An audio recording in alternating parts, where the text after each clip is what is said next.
Assalamualaikum warahmatullahi wabarakatuh. Selamat malam teman-teman semua. Sebelumnya kita mengucapkan terima kasih banyak karena udah berkenan hadir buat tutorial teori dan juga UTS di matematika keputusan kali ini. Mungkin suara aku bisa kedengeran nggak ya? Aman-aman. Oke, aku next aja ya.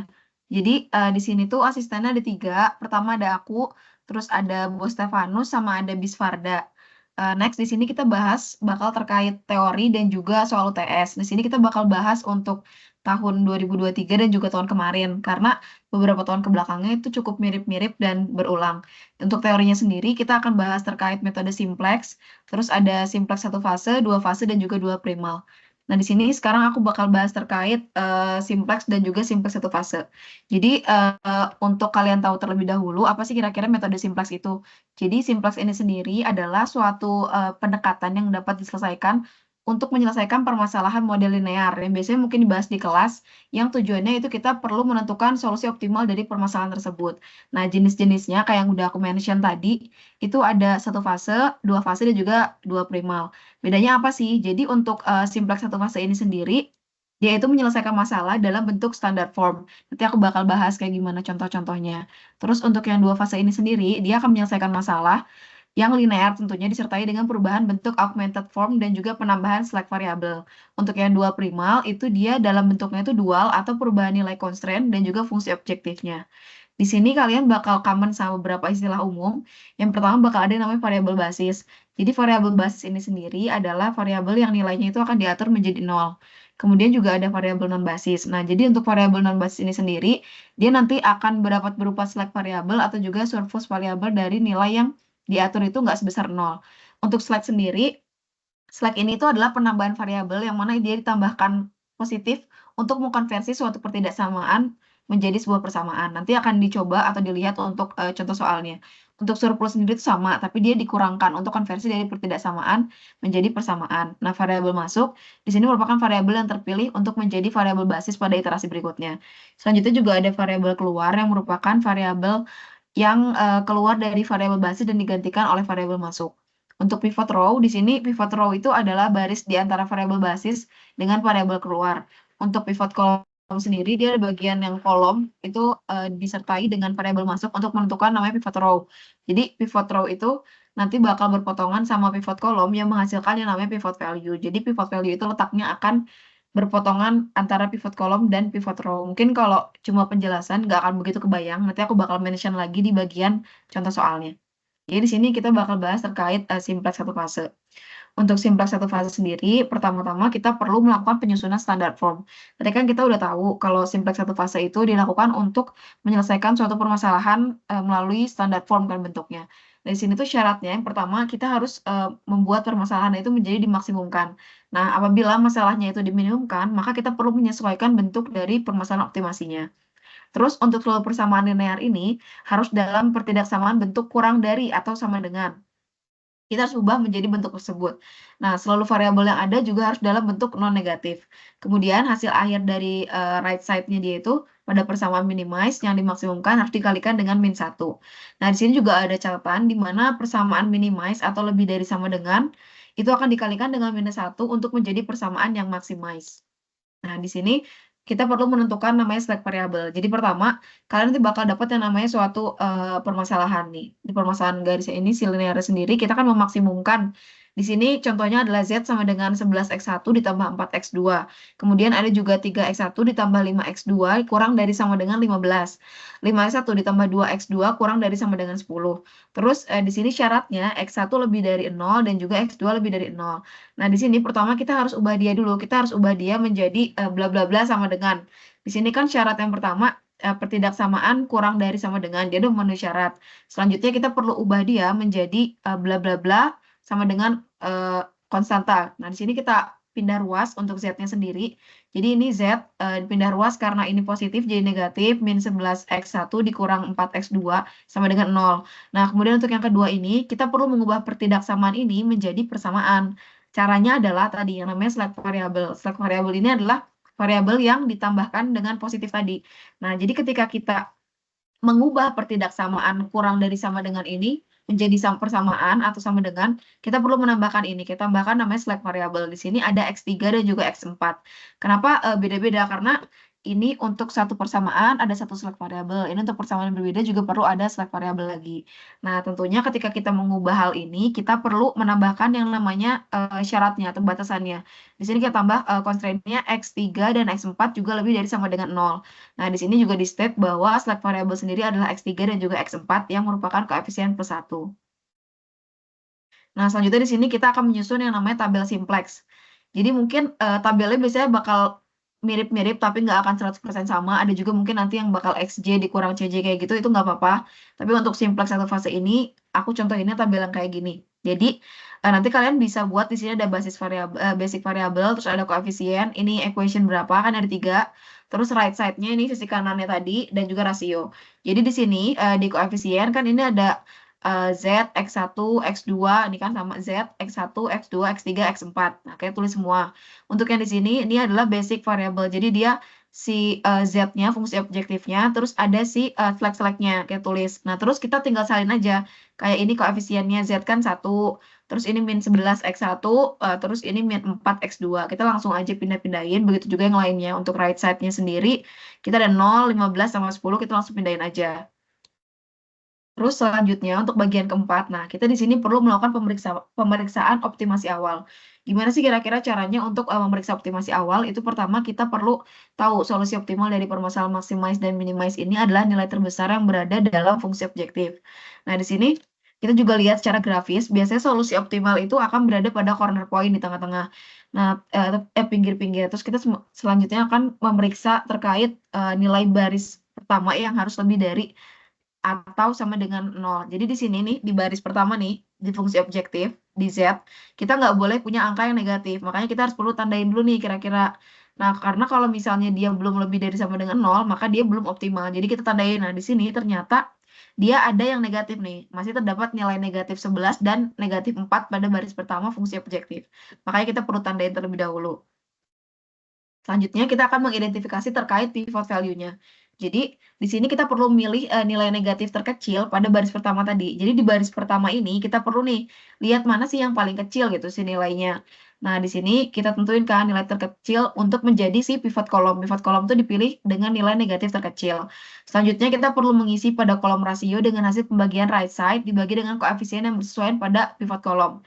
Jadi seandainya di sini kita pilih yang terkecil dari minus 11 dan minus 4, itu kan minus 11 lebih kecil. Nah, untuk si right side ini, rasio itu cara ngisinya adalah 0 dikurangi nih, 0 dikurangi dengan si minus 11. Tapi nanti bakal ada syarat-syaratnya. Kayak di sini, dia state bahwa catatan untuk nilai rasio tidak diperhitungkan apabila nilai negatif dibagikan dengan 0 atau 0 dibagikan dengan penyebut yang negatif.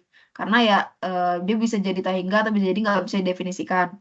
Selanjutnya di sini yang ketiga, pilih salah satu nilai positif terendah pada bagian rasio dan jadikan baris nilai tersebut sebagai pivot row. Kemudian perpotongan dari pivot row dan juga pivot column adalah pivot value. Yang mana tadi aku udah state terkait pivot value di bagian istilah umum. Nah, di sini mungkin lebih jelasnya. Jadi pertama, di bagian baris pertama ini kalian pilih nih, yang enggak yang belum lebih dari sama dengan 0 atau masih negatif. Nah, di sini kan ada minus 11 dan juga minus 4. Kalian pilih lagi yang lebih kecil untuk dijadikan pivot kolom. Jadi pivot kolom di sini kita pilih minus 11. Karena minus 11 ini merupakan nilai negatif terkecil di antara dua ini. Kemudian selanjutnya kita perlu membagi untuk rasionya tadi. Jadi right side dibagikan dengan pivot kolom yang kita pilih. Untuk right side sendiri kan ini 0 dibagikan dengan minus 11. Sesuatu 0 yang dibagikan dengan sesuatu yang negatif, maka tadi nggak boleh diperhitungkan. Jadi kita kosongkan. Selanjutnya yang bawahnya nih, ini 15 dibagi dengan 3, jadinya 5. Terus 10 dibagi sama 5, jadinya 2.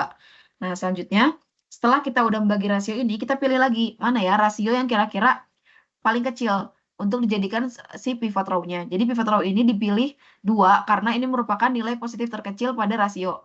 Nah, setelah itu, setelah kita dapat si pivot row yang kita highlight sama pivot kolom, perpotongan ini yaitu di 5 itu adalah pivot value. Di sini juga di state. Jadi pivot value itu sebenarnya adalah perpotongan dari pivot row dan juga pivot kolom.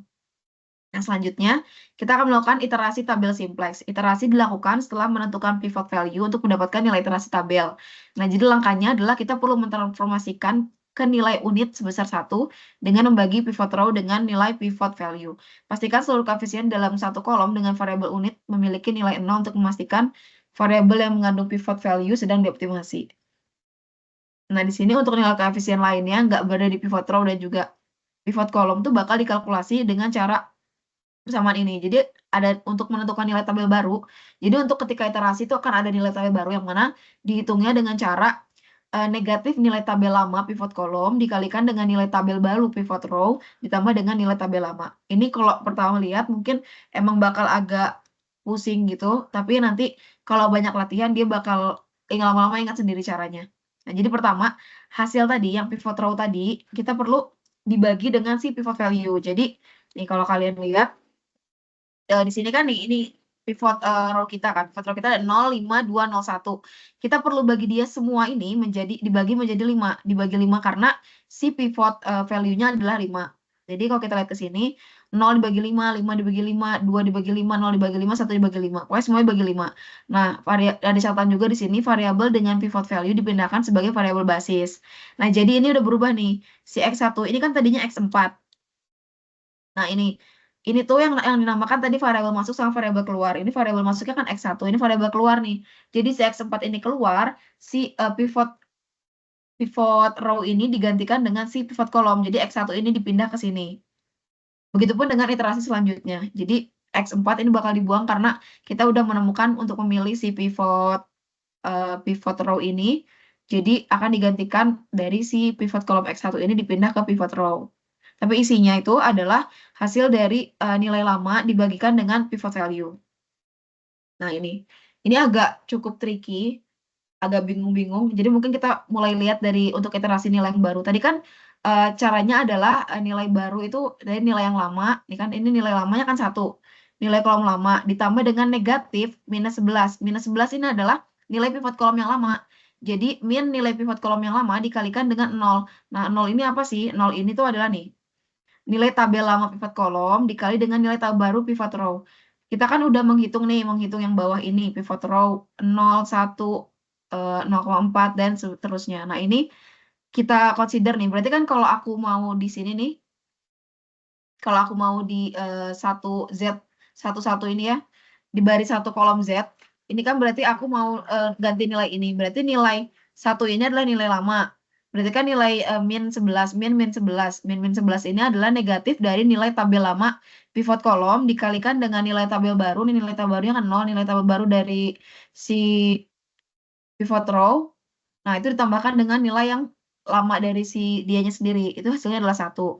Kita coba lagi untuk yang 5 ya. Untuk yang 5 ini. Jadi pertama, 5 ini adalah nilai tabel lamanya kan. Nilai tabel lama dari si titik itu sendiri lah ibaratnya. Nah, terus kita tambahkan dengan negatif. Negatif, ini harusnya negatifnya di luar ya, biar agak jelas. Negatif dari nilai tabel ini, nilai pivot kolom yang lama. Ini kan 3. 3 berarti kan 5 ditambah negatif 3 dikalikan 0,4. Kenapa 0,4? Karena 0,4 ini adalah hasil dari 2/5 pada nilai pivot row yang baru. Dihasilkan 3,8. Nah, right side-nya baris 3-nya ini jadinya kan 10/5 sama dengan 2 ini kan masih sama tadi ya.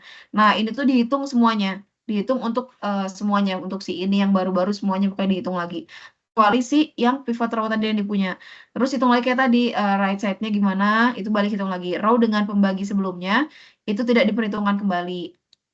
Selanjutnya kita akan memeriksa optimasi iterasi dan identifikasi tabel. Caranya gimana sih? Untuk solusi optimal dalam permasalahan maximize dan minimize ini adalah nilai terbesar yang berada pada fungsi objektif. Nah, nilai terbesar pada fungsi objektif ini adalah solusi optimalnya.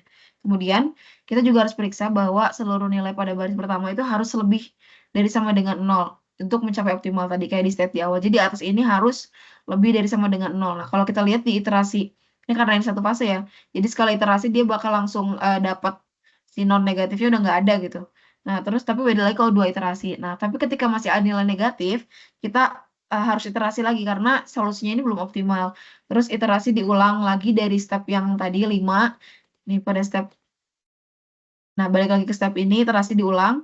Terus setelah itu nanti kita perlu Juga variabel selain variabel utama fungsi objektif ini akan mendapatkan nilai dengan melihat nilai baris pada kolom variabel bernilai 1. Jika variabel tidak memiliki kolom bernilai 1, maka solusi penyelesaian variabel sama dengan 0. Apabila solusi merupakan fungsi minimize, maka hasil akhir right side dikalikan dengan min 1 hanya untuk fungsi objektif. Nah, selanjutnya ini mungkin kalian bisa lihat, ini kan yang awalnya banget tadi. Nah, hasilnya ini kenapa nih? Ini hasilnya kan tadi setelah kita hitung iterasi pertama, dia udah nggak ada yang negatif kan? Berarti tandanya dia udah optimal. Nah, cara untuk menentukan nilai maksimumnya itu, kita lihat dari nilai Z-nya. Ini Z ini right side-nya adalah 22. Nah, berarti dia nilai maksimum dari fungsi objektif Z ini adalah 22. Untuk hasil akhirnya sendiri, karena si nilai maksimum ini adalah nilai terbesar kan. Jadi untuk hasil akhirnya Z ini sama dengan 22, X1 ini sama dengan 2 karena right side-nya 2, terus X2 ini kan dia nggak punya nilai yang ada satunya tadi, jadi dia sama dengan 0. Iya boleh, kenapa? Eh, sorry, motong bis boleh di Iya, record nggak ya, Bis? kayaknya di record ya tadi. Iya nggak sih? Udah ya? Tadi kayaknya ada yang record, tapi coba record. Kayaknya ada yang record dah. Oh, udah di record sama Ada ya? bos tersebut, Bis. Oke. Oke. Nanti harusnya diupload Aku deh. nggak Oke. lihat tadi. Oke. Iya, Bis. Oke. Aku lanjutin lagi ya. Jadi buat X2-nya ini 0 karena dia tadi nih, dia nggak punya variabel utama fungsi objektif, ini nggak ada yang bernilai kolom variabel bernilai 1 ini. Terus untuk yang X4 juga dia nggak ada. Untuk X3 di sini pun kita lihat dari hasil si basic variable ini. Z sama dengan 22, X3 sama dengan 9, X1 sama dengan 2. Berarti untuk sisanya nggak ada itu sama dengan nilai 0. Jadi mungkin untuk satu fase kayak gitu caranya, untuk yang dua fase bakal dilanjutin sama Bisvarda.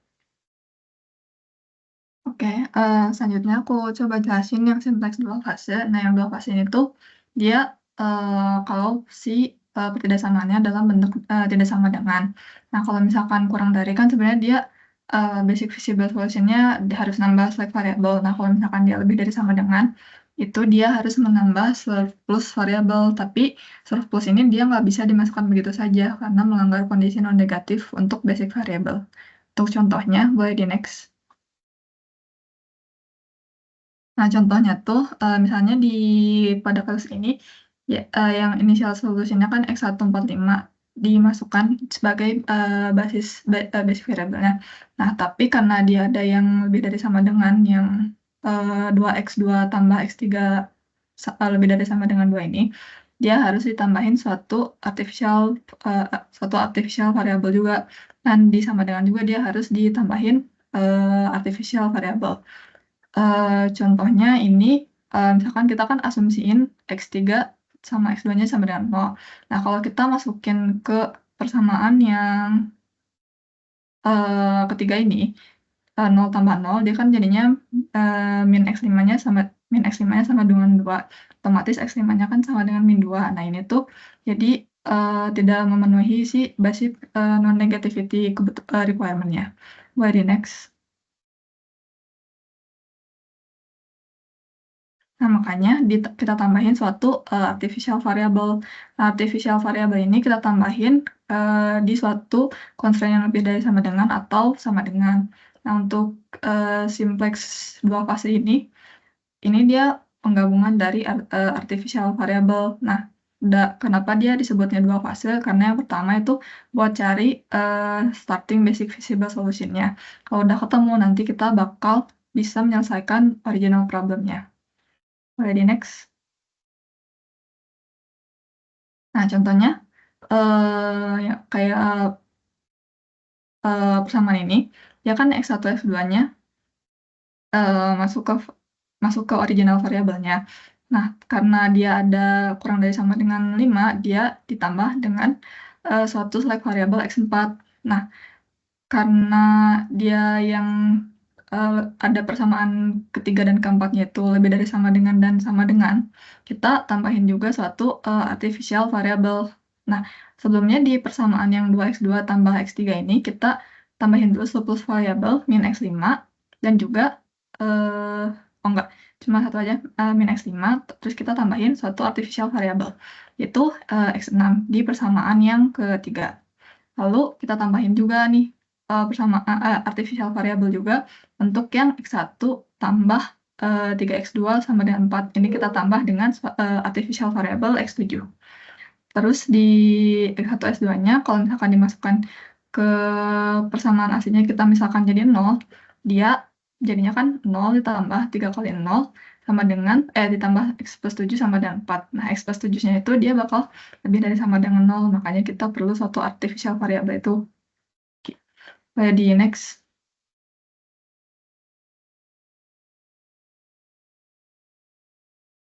Nah, kenapa si artificial variable ini ditambahkan?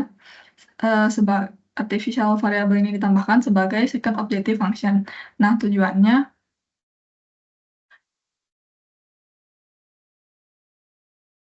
dengan menghilangkan artificial variable dari basic variable dan disusun dengan menjumlahkan artificial variable untuk contoh sebelumnya.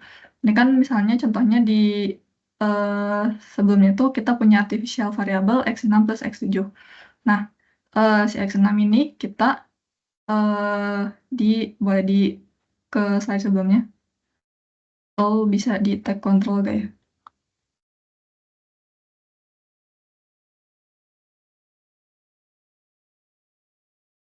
Oke.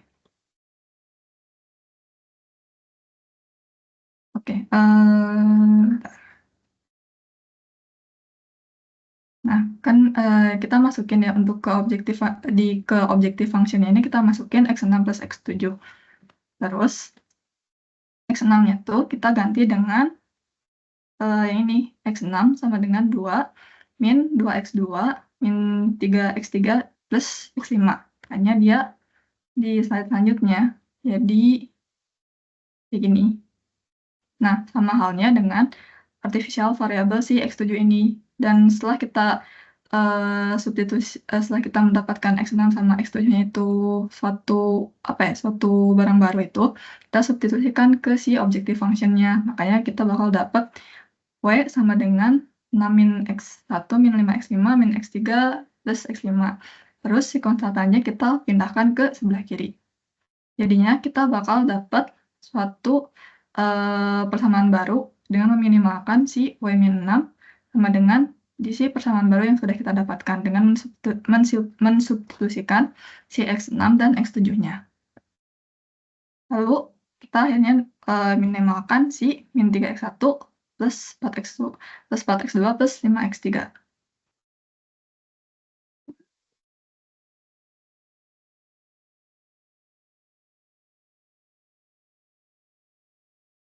Oke, untuk artificial objective function ini, dia sebenarnya menggunakan rules yang mirip dengan single phase, tapi dia dilakukan dengan dua objective function, dengan si y-6 yang tadi contohnya itu. Dan untuk fase pertamanya tuh, dengan meminimalkan si artificial objective function-nya, misalnya si y sampai dengan 0, dengan cost coefficient sebagai optimality indicator.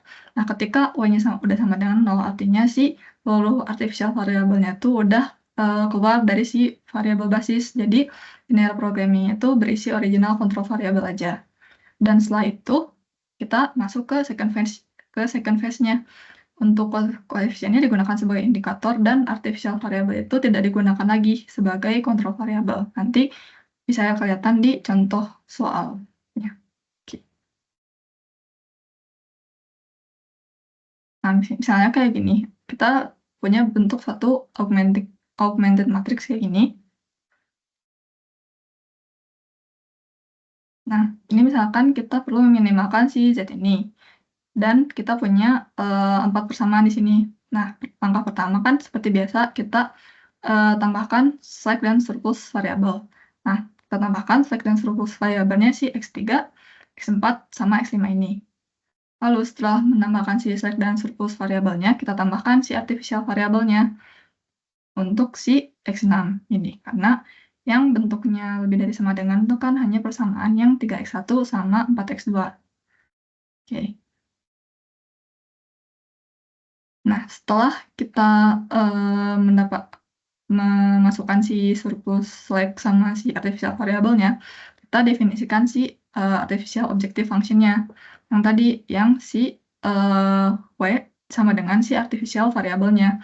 Karena di sini artificial variabelnya cuma x6, maka kita ubah y sama dengan x6 X6-nya ini kita dapatkan dari sini. Jadinya nanti kita dapat X6 sama dengan 9 min 3X1 plus 4X2 plus 3X3. Kayak gini jadinya. Lalu konstantanya kita pindahkan ke sebelah kiri. Jadi Y min 9. Dan, ini ada contohnya. Tadi, untuk artificial variabelnya ini, kemudian dimasukkan ke objective function-nya. Lalu kita akan mendapatkan persamaan yang baru seperti ini. Lalu kita buat lagi si augmented matrix-nya. Nah, kita seperti biasa mencari si kolom paling negatif untuk pivot kolomnya.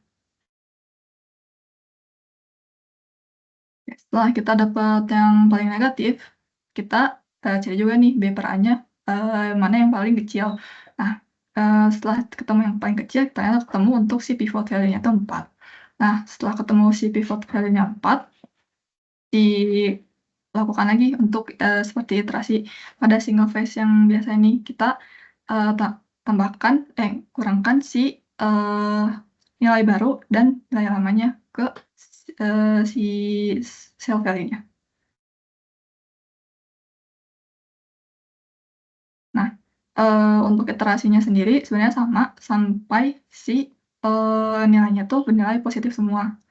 Kalau misalkan di sini si D-nya udah positif semua, berarti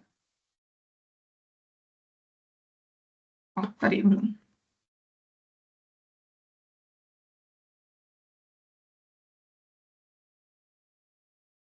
Oke, sorry. Kalau yang di sini kita kan si X6 ini dia artificial variable ya. Kalau misalkan dia si X6-nya dia di sini udah bernilai 1 atau udah positif semua di sini, nanti dia si X6-nya bakal keluar. Makanya ini kita masuk ke second phase-nya. Nah, di second phase-nya ini kita cari lagi nih kayak tadi untuk mana kolom yang paling negatif dan B per A-nya yang paling kecil positif. Dan seperti biasa kita lakukan metode simplex, lalu kita mendapatkan si nilai value yang baru.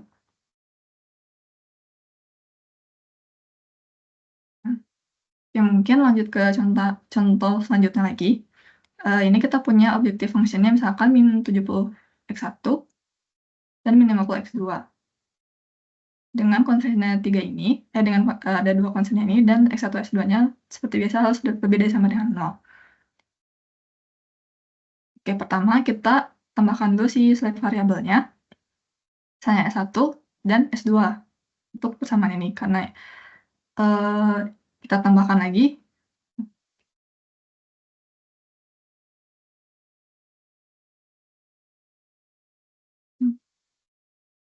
Ini basic variabelnya.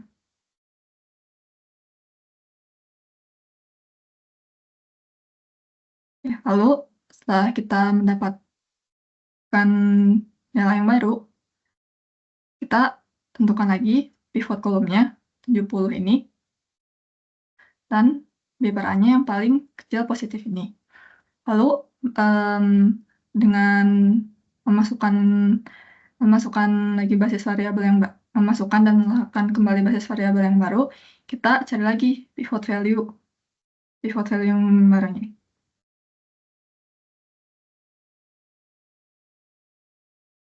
Ya, terus kita bagi setiap pivot row dengan pivot number-nya ini, akan 50 dibagi 1 ini, lalu kita cari yang paling kecil. Nah, seperti biasa kita operasikan lagi dengan metode simplex yang seperti biasa.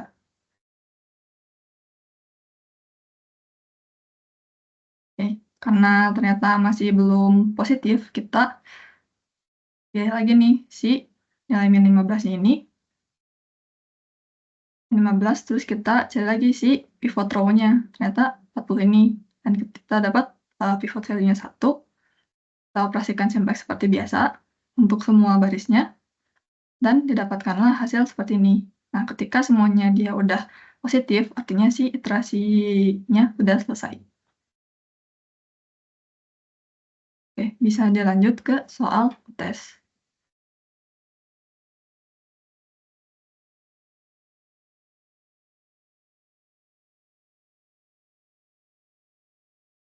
Oke, Untuk soal OTS yang pertama, soalnya adalah metode simplex. Yang permasalahannya adalah sebuah konstruksi ini butuhkan minimum 10.000 meter kubik agregat, dan campuran tersebut harus mengandung tidak kurang dari 4.000 meter kubik pasir dan tidak lebih dari 5.500 bahan batuan. Model ini dapat diperoleh dari dua quarry site. Nah, dengan harga untuk pengadaannya sendiri sebagai berikut, dan persentase dari pasir dan batunya sebagai berikut. Untuk soal yang pertama, kita perlu formulasikan masalah dalam format standar matematikal. Lalu, gambarkan wilayah visible solution-nya, temukan solusi optimum untuk total biaya pengiriman, lakukan slack dan surplus, serta solusi optimum, dan tuliskan dalam bentuk dualnya.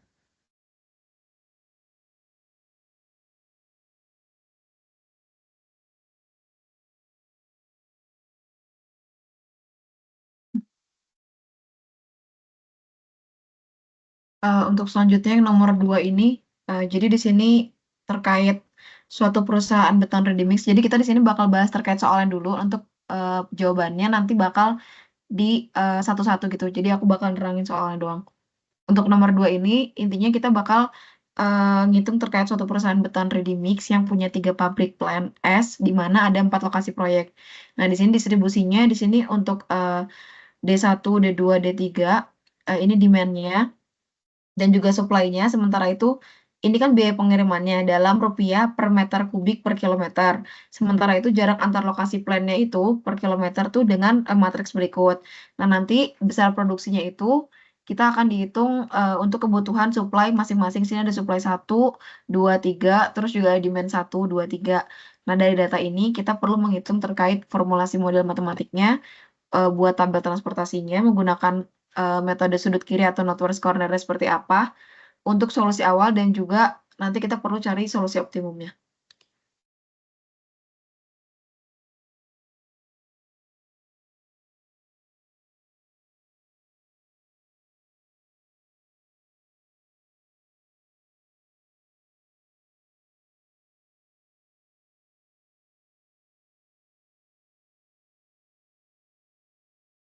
Ya, mungkin buat soal ketiga ini, aku kalian jelasin aja ya.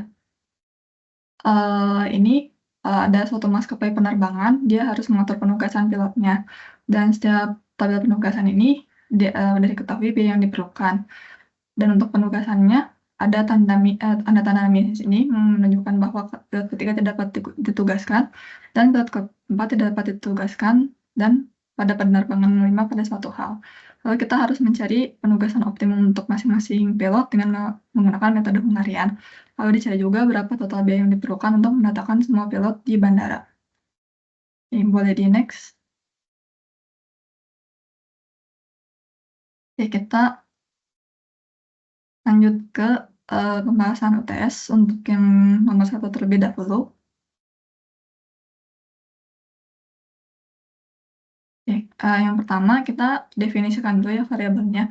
Nah, dari soalnya itu sendiri kita bisa tentukan kalau ada dua variabel. Yang pertama itu jumlah agregat dari quarry 1 dan jumlah agregat dari quarry 2.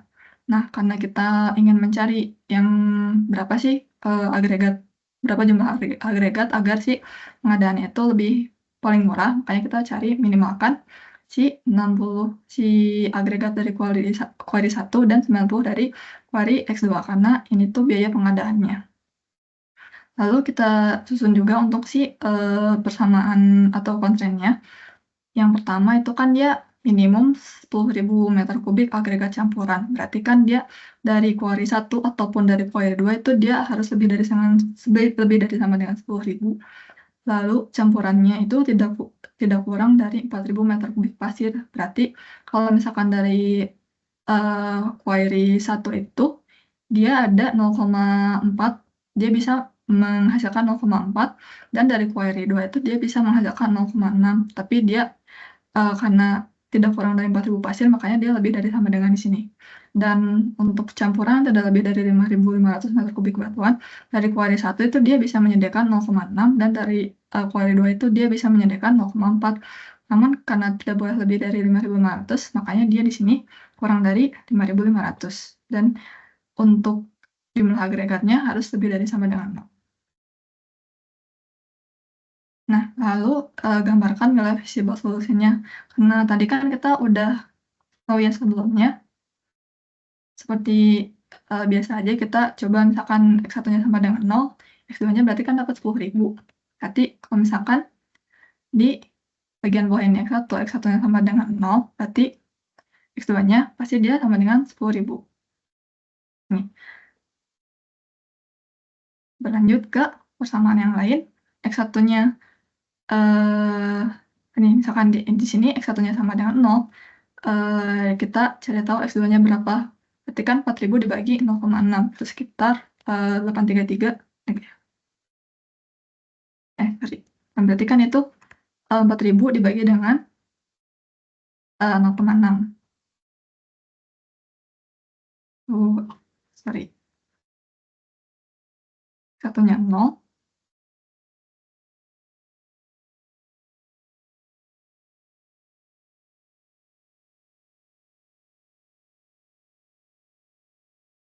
Kan dia 667 ya. 667 berarti dia jadi dia 667 di sini. Terus hal yang sama kita lakukan untuk kalau misalkan X2-nya 0, berarti dia kita cari X1-nya sama dengan 1000.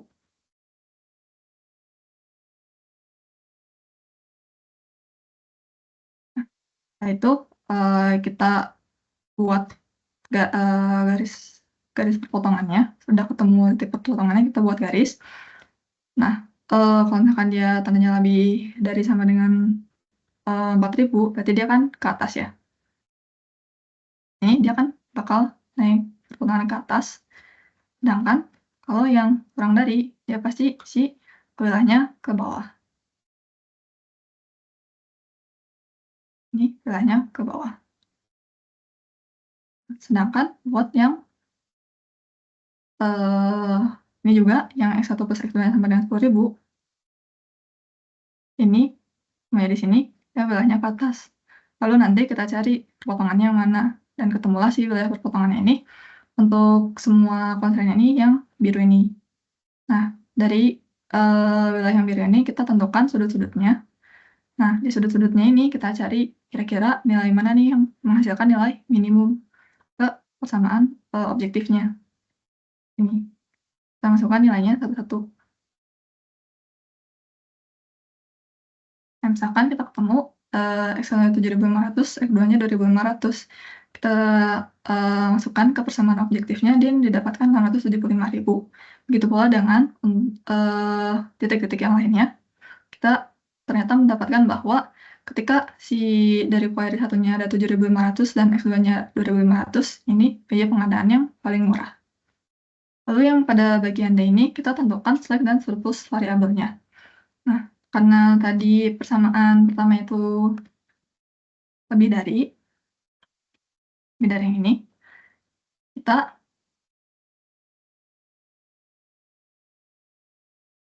tambahkan si surplus variabelnya min S1. Lalu sama halnya dengan persamaan yang kedua, karena lebih dari, makanya kita tambahin min S2. Lalu yang ketiga itu karena kurang dari, kita tambahkan plus S3. Nah, jangan lupa untuk yang persamaan lebih dari itu tambahkan si artificial variabelnya. Kita tambahkan si A1 dan A2.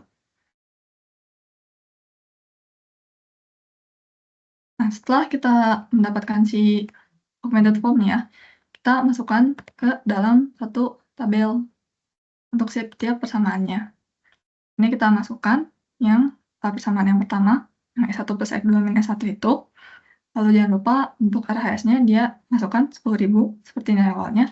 Lalu kita masukkan untuk persamaan lainnya di sini. Nah, untuk Z-nya ini sendiri, kita karena tadi tahu ya, untuk yang artificial variable ini, si W harus sama dengan artificial variabelnya, A1 plus A2. Nah, kalau misalkan A1 plus A2 ini dijumlahkan, dia harus menjadi sama dengan si objective function-nya atau si Y-nya. Nah, nanti kalau misalkan dijumlahkan, akan dapat 14.000 untuk si RHS-nya.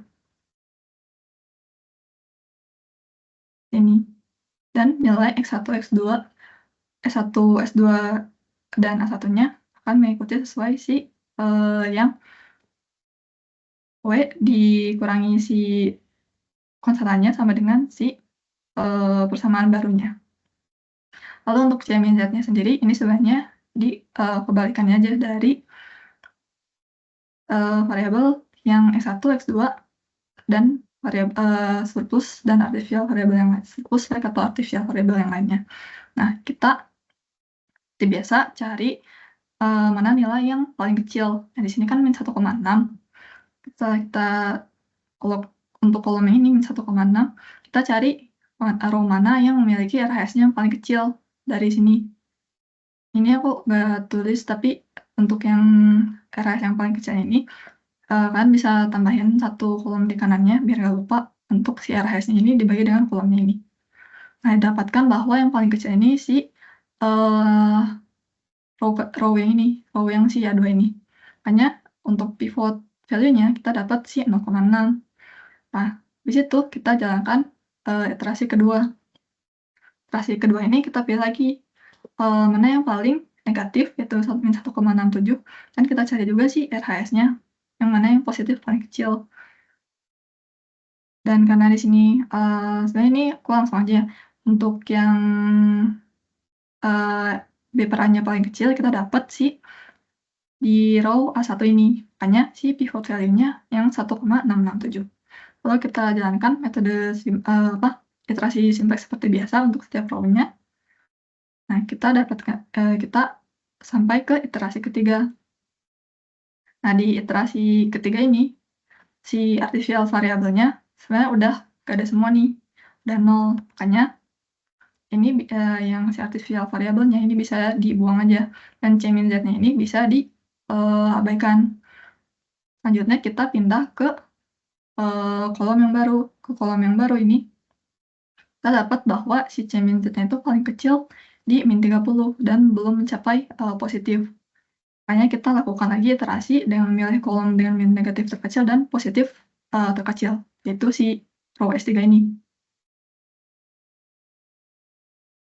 Nah, lalu di iterasi kelima, akhirnya kita udah dapat bahwa si C min Z ini udah positif semua. Nah, ketika si C min Z ini udah positif semua, artinya si iterasinya udah selesai dan nilai untuk pengiriman terkecilnya ini 675. Sama seperti yang tadi kita udah temukan di awal. Sorry.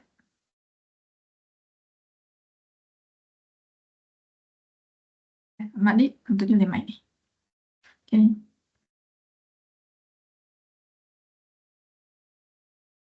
Oh, untuk yang dualnya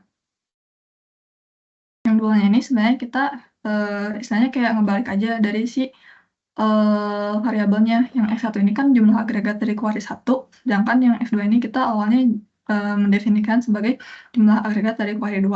Nah, ini kita dapat juga nih si fungsi objektif dan konstrennya.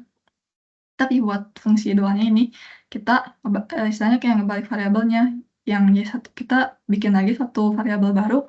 Y1 ini tuh variabel dari dual konstren yang total agregat, dan Y2 ini variabel dual konstren dari pasir, dan Y3 ini variabel dual konstren dari batu. Makanya ini kita karena ini kita maksimalkan jadi 10.000 Y1 ditambah 4.000 tambah 5.000. Dan kita tambahkan lagi satu konstrennya Y1 tambah 0,4 tambah 0,6 di sini.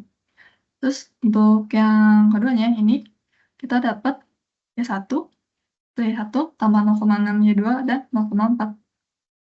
Nah, ini dia kurang dari 60 dan 90. Karena ini banyak kayak ngebalik si variabelnya aja. Untuk yang dual konstrensi pasir dan konstrensi batanya. Sebelumnya ada yang mau ditanyakan dulu atau kurang jelas?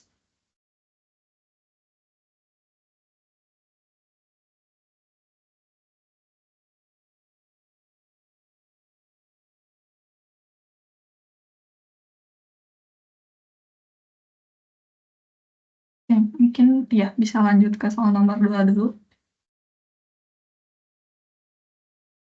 Oke. Jadi mungkin kalau ada pertanyaan boleh langsung ditanya, dipotong aja di tengah-tengah ya guys kita. Ini aku bakal jelasin yang nomor 2 tadi. Buat disclaimer, ini tuh buat tahun kemarin pas ujian aku. Ini soal yang menurut aku dan teman-teman cukup susah karena ada daminya gitu. Cukup sangat susah dan memakan waktu. Walaupun bisa ngerjain, kita nggak bener juga ternyata gitu. Jadi mungkin boleh coba diperhatiin, aku bakal jelasin agak pelan-pelan. Jadi di sini pertama tadi kan perusahaan tadi ya, perusahaan beton. Di sini kita pertama itu mengidentifikasi terkait soalnya. Ini bagian multiplier. Nah, di sini ada matriks yang dikasih disajiin dari soal, itu ada matriks biaya dan juga matriks jarak. Kita bisa lihat di sini bahwa matriks biayanya itu dalam satuan rupiah per pile per kilometer. Ya. Terus di sini untuk matriks jaraknya sendiri itu dia per kilometer ya. Nah, di sini untuk yang dua matriks ini tuh kan disajikan. Kita menghitung terkait matriks biayanya untuk hanya rupiah per pile-nya. Jadi caranya adalah kita mengalihkan dari matriks biaya ini dikalikan dengan matriks jaraknya, langsung dikalikan kayak biasa aja, 110 dikali 50, 200 dikali 20, 300 dikali 100, dan seterusnya. Nah, hasilnya di sini kan ada 5.500, 4.000, 30.000, dan seterusnya. S di sini merupakan supply dan juga D-nya itu demand.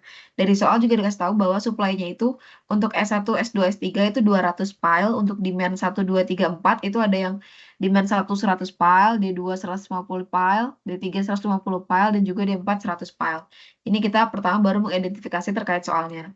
Kita mulai menjawab dari soal pertama. Kita perlu membentuk yang namanya model matematik. Jadi di sini kita bentuk model matematiknya itu misalkan bahwa B ini adalah biaya, D ini adalah jarak, dan juga X-nya adalah supply yang diberikan. Jadi untuk model matematiknya kita mengalihkan antara biaya dikali dengan jaraknya untuk tiap baris dan juga kolom di si matriksnya ini. Terus di sini adalah tabel transportasinya. Jadi di tabel transportasi ini kita lihat bahwa ini kan hasil dari pengalian tadi di matriks biaya nih yang sebelumnya. Hasil dari matriks biaya ini kan kita kaliin tadi nih, hasil dari kali matriks biaya biasa dikali matriks jarak, terus kita dapat matriks biaya per pile. Nah, di pinggir-pinggir ya kita masukin yang namanya demand dan juga supply. Nah, supply ini tuh dari soal tadi. Di soal tadi tuh ada supply 1, 2, 3 itu 200 pile. Terus ada demand 1, 2, 3, 4 sebagai berikut. Nah, kita masukin nih. Ada supply 200, S1, S2, S3 200, D1 100, D2 150, dan seterusnya. Nah, di sini kita model matematiknya di sini kita minimize dari si Z-nya itu I-nya kan dari 1 sampai dengan 4 karena ada 4 bagian. Terus di sini S1-nya ini, supply 1 ini harus kurang dari 200. Di mana kita lihat bahwa supply-nya ini kan batasnya di 200. Jadi X11 baris kolomnya X11, X12 terus ditambah XL3 dan 14 itu hasilnya harus 200. Terus di sini juga untuk S2-nya juga dia dibatasi. Terus untuk demand-nya juga sama. Untuk demand 1 atau ini 100 itu adalah X11 ditambah X21 ditambah dengan X31 ke bawah gini. Mana ya gini, ke bawah gini. Sedangkan yang S ini ke kanan. Dengan pembatasan bahwa S1, S2, S3, D1, D2, D3, D4, dan XIJ ini lebih dari sama dengan 0. Nah, selanjutnya, setelah kita udah punya si matriksnya ini, kita bakal hitung ke yang namanya northwest corner atau sudut ya biasanya. Kita ngomongnya sudut-sudut gitu. Jadi di sini kan hasil yang tadi ini kita lihat bahwa kita perlu tambahkan satu yang namanya dummy. Nah, dummy ini apa sih maksudnya gitu. Jadi kita bakal mengkumulatifkan atau mengakumulasi dari demand-nya. Jadi demand-nya ada 100 ditambah 150 tambah 150 tambah 100 jadi 500. Nah, untuk akumulasi dari sigma supply-nya ini kan 600. Jadi dummy ini adalah selisih dari demand dan ditambahkan dengan si supply-nya. Jadi selisih demand-nya itu kan demand 500, supply-nya itu 600, selisihnya 100 kita masukin di dummy. Oke, jadi ketika kalian udah bisa bikin ini, nah kita bakal mulai buat bikin si notorisnya kira-kira gimana sih. Kita bakal bergerak dari yang paling sudut dulu, di 5.500. Nah, geraknya si northwest corner ini, dia bakal vertikal, horizontal, vertikal, horizontal, vertikal, horizontal, bakal kayak gitu terus. Jadi kalian perlu perhatikan, pertama kita vertikal dulu nih. Nah, ini kan di sini di ujung dulu ya pokoknya. Di ujung ini 5.500. Kalian lihat nih, demand 100 ini di D1 sama S1 200 lebih kecil mana? Kalian perlu pilih. Nah, jadi kalian perlu pilih yang nilainya itu lebih kecil. Di sini kita tahu nih, aku di konsep ini aku bilang bahwa demand ini lebih kecil daripada supply. Maka kita pakai si untuk milih ini tuh yang lebih kecil. Jadi kita ambil 100 nih. ya kan? Jadi kita ambil 100, untuk demand-nya dia habis, sedangkan si supply-nya ini kan dia 200 dikurang 100 masih ada 100. Makanya kita masih bisa lanjutin buat geser ke kanan nanti, geser ke horizontal. Kita bakal next. Nah, ini geser ke horizontal, ini geser ke kanan, berapa lagi nih? Kan ada 100 sama 150. 100 sama 150 kan lebih kecil 100, makanya kita pakai lagi 100 nih. Nanti hasilnya 150 dikurangi sama 100 itu 50.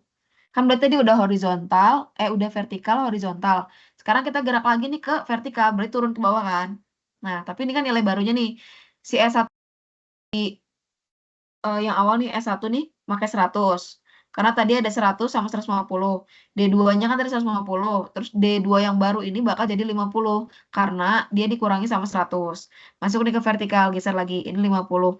Nah, ini kenapa kita pakai 50? Karena kita lihat di sini 50 sama 200 kecil mana? Kita lihat pokoknya antara demand dan supply itu kecil siapa, maka yang lebih kecil. Dengan tetap memperhatikan vertikal, horizontal. Singkat cerita, kita ngambilnya 50 nih, 50 kan. Berarti ini habis, ini masih ada 150. Dan kita geser lagi dong ke horizontal, geser lagi ke kanan. Berarti kalau geser ke kanan kan 150, 150. Nah, ini kan jadinya habis semua ya, karena dia sama. Nah, ini tuh kemarin di UTS aku tuh, ini yang jadi daminya. Karena kita nggak aware kalau emang boleh ya 0 sama 0. Kayak kita agak bingung. Nah, ternyata dia tuh bisa aja di 0 sama 0. Tapi setelah kita udah turun ke bawah nih, udah turun ke vertikal, kita langsung geser aja ke kanan lagi. Jadi kita geser langsung ke horizontalnya. Jadi ke horizontalnya, nih di sini kita lihat. Tadi kan udah habis 00. Ini masih ada lagi nih 100. Nah, kita kan 100 sama 200. Kita ambil 100 dong yang lebih kecil.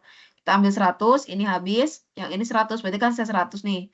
Nah, si vertikal ini kita lihat bahwa untuk ngabisin lagi nih si daminya, kita kan habis dari sini geser lagi ke kanan. Untuk ngabisin si daminya ini perlu ada 100 lagi. Makanya tadi yang agak tricky itu di poin yang 8.000 ini karena dia 150 sama 150 ketika dihabisin dua-duanya kan jadinya 00 gitu. Ini di 2023 itu ada tipikal soal yang sama, cuma dia lebih mudah untuk dikerjain karena nggak ada bentuk yang kayak gini dan dia matriksnya lebih kecil. Jadi setelah kita dapat yang tadi nih northwest corner-nya itu, kita dapat yang namanya solusi awal. Nah, jadi caranya kan kita tadi udah ngambil supply demand kan untuk tiap bagian dari si basisnya ini lebarnya di basisnya 100, 150, 150, 100, 100. Nah, solusi awalnya adalah dengan mengalihkan si 100 dari demand dan supply ini kita kalikan sama si 5.500. Ditambah lagi 100, ini variabel basis namanya. Disebut variabel basis karena dia yang ada tadi di state di istilah awal tadi ya.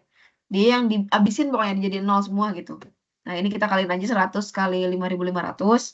Terus ditambah 100 kali 4.000, ditambah 50 kali 10.000, tambah 150 kali 5.000, tambah 0 kali ini kan harusnya ada ya, cuma jadi nggak ada di sini.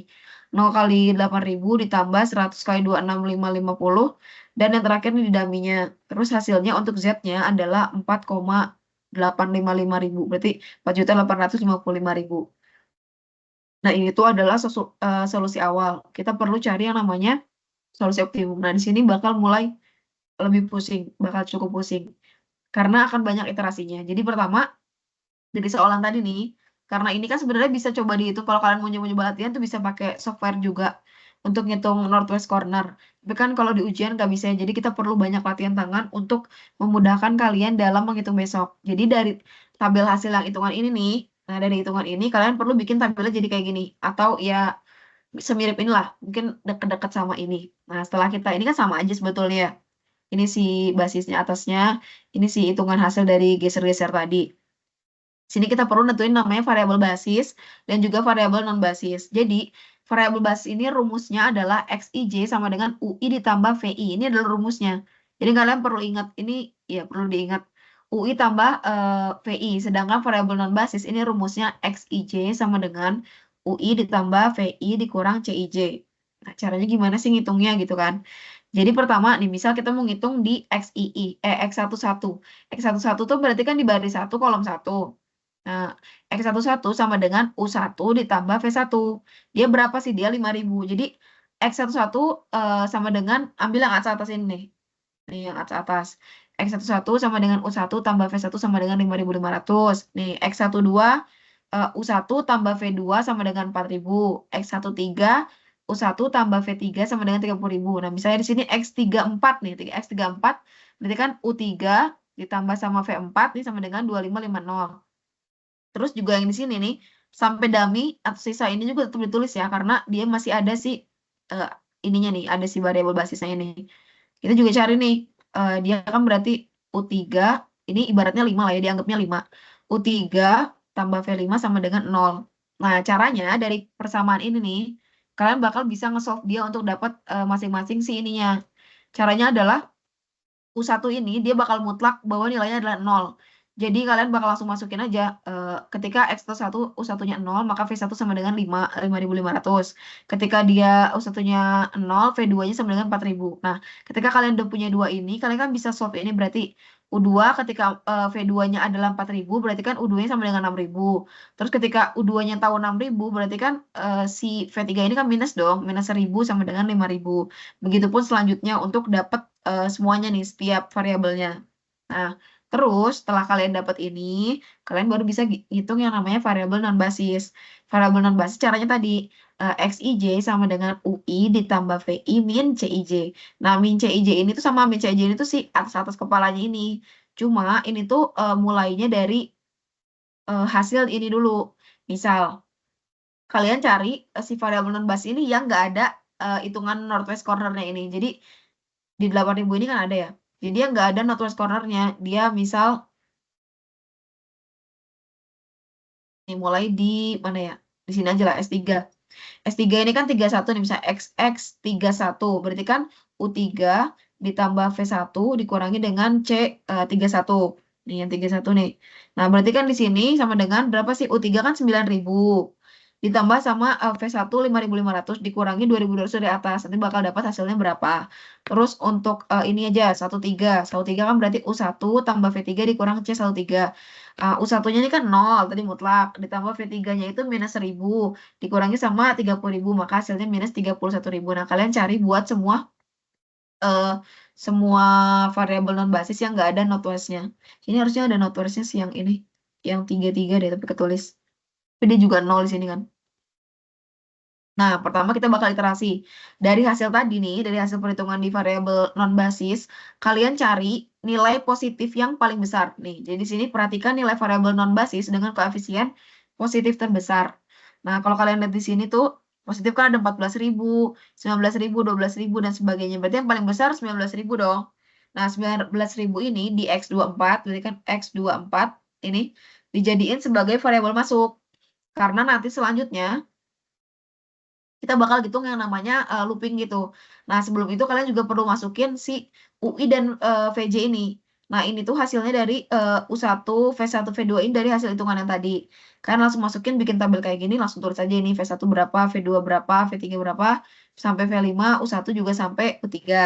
Nah, tadi kan udah nentuin variabel basisnya, variabel masuknya yang ini 19.000. Nah, iterasi satu pertama ini, kalian bakal bikin namanya looping. Jadi, si looping ini tuh kita bikin close loop ya. Close loopnya itu harus pergerakannya positif, negatif gitu. Jadi bakal misalnya si variabel masuk ini dimisalin sebagai beta, ya kan? Nah, kalian harus gerak nih dari S2 D4 nih, S2 D4. Kalian gerak nih kemana ya? Berarti kita gerak ke sini nih, ke kiri. Karena kita mau close loop, pokoknya dari dia harus balik lagi gitu. Nah, kalau kayak gitu kita gerak nih berarti kan dari S2 D4 ke S2 D3, S3 D3, terus S3 D4. Nah, caranya gimana sih? Kalian itu perlu nentuin betanya itu dengan nilai yang paling kecil dari sini nih, dari si northwest cornernya. Kalau dari 3 angka ini 150 sama 100, ini kan nggak dianggap ya ibaratnya. 150 sama 100 yang paling kecil mana sih? 100 dong. Jadi beta ini nilainya 100. Nah, kalian bakal ganti, udah dikurang nggak? Bakal ganti beta jadi 100, terus ini 150 dikurang beta 100, berarti kan 50, ini jadi 100, yang ini jadi 0. Nah, hasil dari hitungan tadi, looping tadi, pindahin ke sini. Nah, ini kan bakal menciptakan yang namanya variabel basis yang baru lagi dong. Kan awalnya tadi di sini ada variabel basis, tapi karena udah ada proses looping, dia jadi nggak ada. Nah, ini kalian hitung lagi nih, hitung laginya sama. Tujuannya apa sih kalau ngitung-ngitung terus gitu kan. Nah, iterasi ini tuh bakal menghasilkan variabel masuk yang makin lama tuh makin kecil, sampai ke negatif atau ke nol lah intinya gitu. Ini sama ngitung lagi variabel basisnya. Nanti kan variabel basisnya ini yang X11, 12, 21, 23, 33 sama 35 ini kan. Caranya sama, berarti kan X11, U1, V1 berapa? Ini sama. Terus nanti nge-solve-nya gimana caranya? Tetap aja U1-nya diganti lagi jadi mutlak 0, ditambah sama V1. Nanti kan kita dapat V1-nya berapa, terus V2-nya berapa, nanti yang lain bisa substitusi lagi. Untuk variabel non-basis rumusnya masih sama juga. Pokoknya untuk cara ngitungnya ini sama, diulang-ulang terus. Misal, kalian mau hitung X21, berarti kan ini ya. Berarti kan U2 ditambah V1 dikurang sama C21. C21 itu kan 9.000. U2 ditambah V1-nya itu dapat dari ini, ngitung solve tadi kan. Berarti kan kalau kalian punya nih U1 tambah V1 5.500, U1 0, V1 5.500. Berarti kan V1 5.500. Ini kalian bisa nentuin si U2-nya berapa dari perhitungan tadi kan. Ini U2-nya di sini adalah 6.000. Berarti 6.000 tambah 5.500 dikurang 9.000 sama dengan 2.500. Begitupun untuk variabel non-basis yang lainnya yang nggak ada kuning-kuningnya. Nah, di sini juga sama. Nanti kalian dapatnya hasil hitungannya.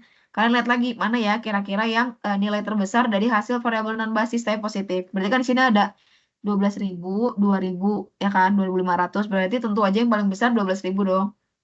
Nah, 12.000 ini kita tentuin lagi sebagai variabel masuknya. Nah, kita bakal bikin lagi namanya looping lagi nih.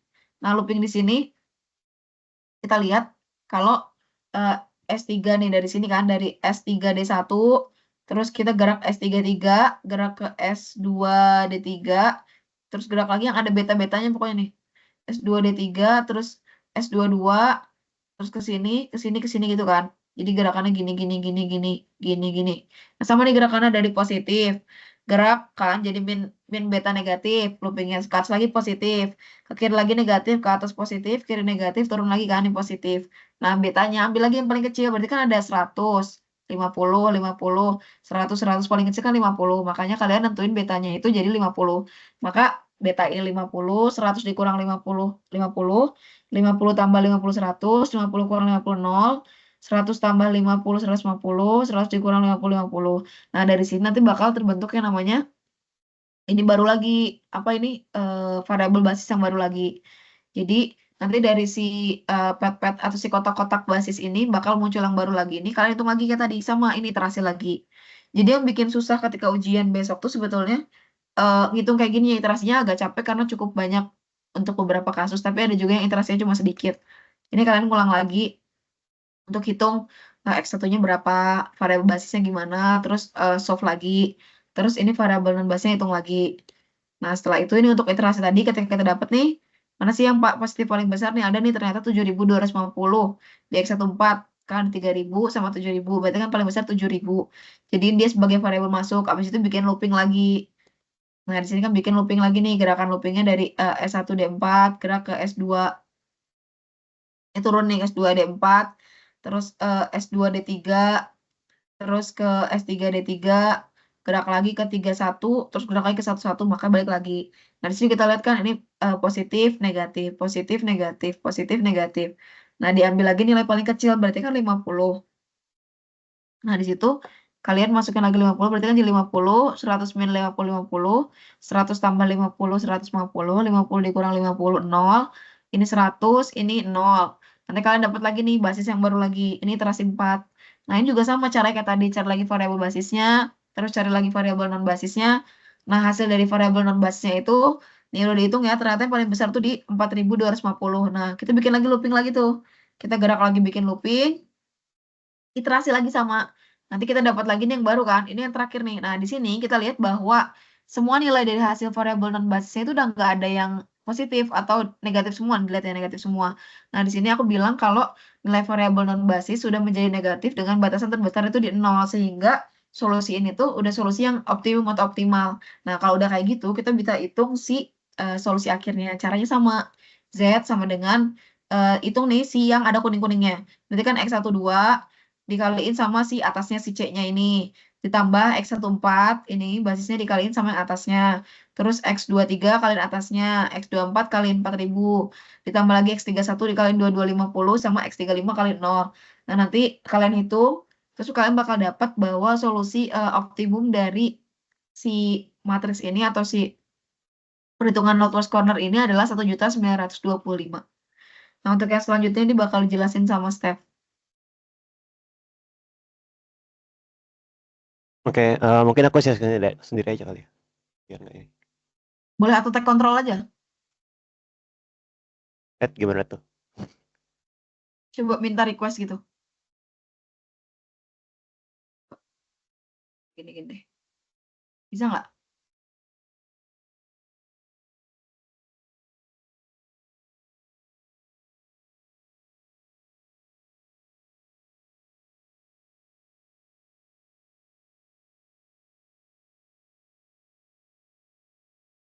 Oh ya, aman. Oke, berikutnya untuk yang metode harian, ini relatif. Sebenarnya soal yang paling gampang dibandingkan yang dua lainnya. Bukan paling gampang sih, paling sederhana ya.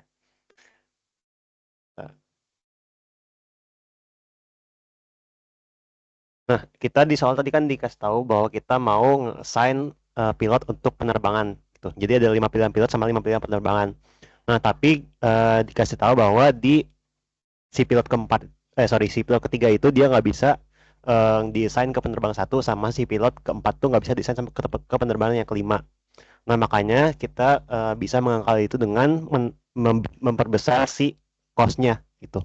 Cost kalau misalnya si pilot 3 desain di penerbangan satu, sama kalau misalnya si pilot 4 desain si di penerbangan kelima tuh. Jadi kita bisa asumsikan pakai misalnya 99 atau 999 gitu. Yang supaya nanti dia bakal nggak kepilih gitu di akhir gitu. Oke.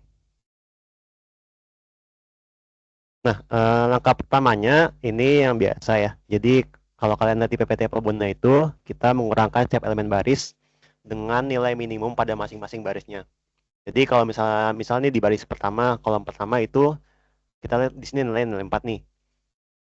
Tuh. Nah, berarti nanti kita pakainya yang 4 itu sebagai pengurang di sini. Gitu. Dan seterusnya. Terus untuk di langkah kedua kita ngurangin tiap elemen kolom dengan nilai minimum pada masing-masing kolomnya.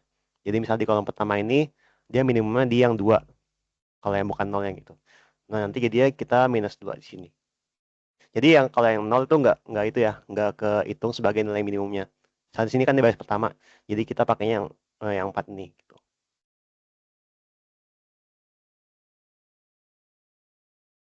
Oke.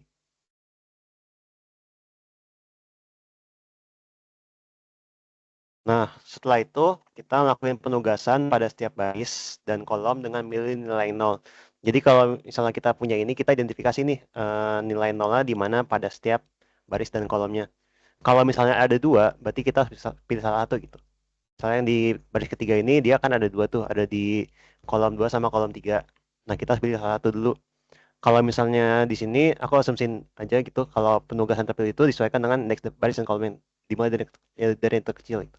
Misalnya di sini kan ada 2 gini, aku pilihnya yang di sini yang di 2-nya dulu. Apa yang di kolomnya 2 dulu, di kolom 2-nya dulu. Karena dia lebih awal kolomnya. Tapi kalau misalnya kalian mau langsung pilih yang di 3 sini nggak apa-apa juga.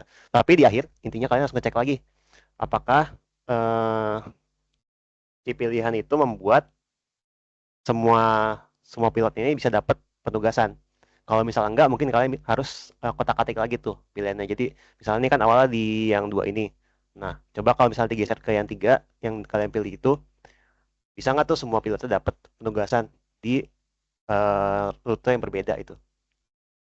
Nah, ternyata di sini kalau misalnya kita udah kotak-katik lagi, gitu, ini tuh di itu kan bisa dikotak-katik di baris 3 sama 4 ya. Kita kotak-katik sedemikian rupa itu ternyata masih nggak bisa juga tuh, masih ada pilot yang nggak assign. Karena di sini pilot 5-nya itu mau nggak mau dia tuh nggak dapat penugasan karena pilot pertama ini harus yang 4 kan ya. Nah, jadi di sini tuh satu kolom sama satu baris tuh dia tuh nggak boleh ada penugasan 2 kali. Jadi nggak boleh ada 0 yang dipilih 2 kali. Nah, ini untuk penjelasannya di sini ya. Pada baris pertama itu dipilih penugas 1-4 karena satu-satunya penugas yang bernilai 0 gitu. Jadi mau nggak mau pilih yang di sini, yang baris keempat nih. Sorry, kolom keempat nih. Nah, baris kedua itu dipilih penugasan 25 karena satu-satunya juga di sini. Kalau baris 3, yang tadi aku jelasin ya, yang aku pilih yang indeks solve terkecil.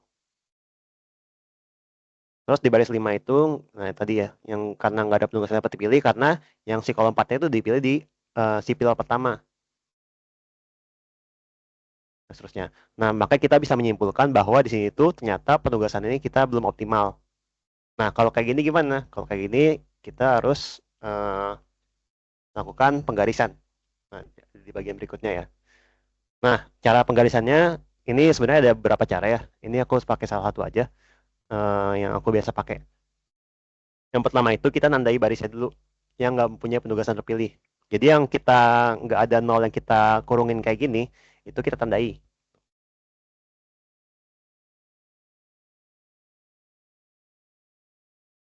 Nah, berarti kan yang di baris 5 ya, karena dia tuh nggak ada nol yang dipilih. Atau nggak ada yang kita, dia tuh nggak bisa di-assign gitu. Terus, lalu tandai kolom juga yang elemen nilai nolnya terdapat pada baris yang nggak punya penugasan terpilih. Nah, itu gimana tuh maksudnya tuh? Nah, tadi kan kita udah nandai baris yang nggak punya penugasan terpilih nih, yang di baris 5 ini. Berarti kita cek di baris 5 itu nol di mana. Tuh. Jadi ini 1, habis itu kita ngecek nol itu ada di mana, yaitu ada di sini, ada di kolom 4. Jadi kita garis di situ. Lalu kita nandai baris dengan elemen bernilai 0 yang terpilih nggak bisa font. Oke, kita lanjut ya. Nandai baris elemen bernilai 0 yang terpilih pada kolom yang tadi di poin sebelumnya, yaitu di baris pertama, agar nggak digaris. Jadi tadi kan kita nandai di garis kedua ini. Nah, itu di mana tuh yang kepilihnya? Jadi kan pasti cuma ada 1 kan. Nah, itu kita tandai itu barisnya. Jadi kalau misalnya kita recap lagi tadi, kita nandai baris yang nggak punya penugasan pilih, yaitu baris kelima. Karena itu nggak ada yang di-assign tuh. Si pilot ke rute manapun nggak di-assign. Terus kita nandai kolom dengan elemen nilai nolnya. Di mana, di kolom mana dia harus di-assign tapi dia nggak ke-assign gitu. Nah, itu ditandai. Habis itu setelah itu baru kita ngecek di kolom itu di mana dia ke-assign-nya. Yaitu di baris pertama kita tandai juga. Nah, kalau untuk yang kolom kita langsung garis aja gitu. Di tempat yang centang. Tapi kalau yang di baris itu kita garisnya itu adalah di titik di baris yang nggak dicentang. Nah, setelah itu kita bisa tahu di mana dia mengalami perpotongan dan juga mana yang nggak kena garis. Nah, itu caranya, setelah itu kita bisa memilih elemen terkecil yang nggak tutup dari situ. Tadi kalau kita lihat itu, elemen paling kecilnya itu adalah 1. Nah, mana tadi? Nah, ini ya. Ini kan kita ada pilihan nih, 2, 8, 5, 6, 4, 1, 8, 13. Nah, paling kecil kan 1 ya. Jadi kita pilih yang 1 sebagai elemen paling kecil. Setelah itu, kita mengurangi setiap elemen yang ketutup garis itu dengan nilai elemen terkecil tersebut, yaitu 1. Makanya kita ngurangi yang ketutup garis yang tadi ya. Terus, ditambahin setiap elemen yang berada pada perpotongan 2 garis dengan elemen terkecil tersebut. Tadi kan yang ada di perpotongan itu kan yang itu ya, yang 8 ini, perpotongan 2 garis ini ada 8, terus ada 4, sama ada 13. Itu kita tambahin sama 1. Gitu ya. Jadi jadinya 9, 5, sama 14 yang di sini aja. Ya.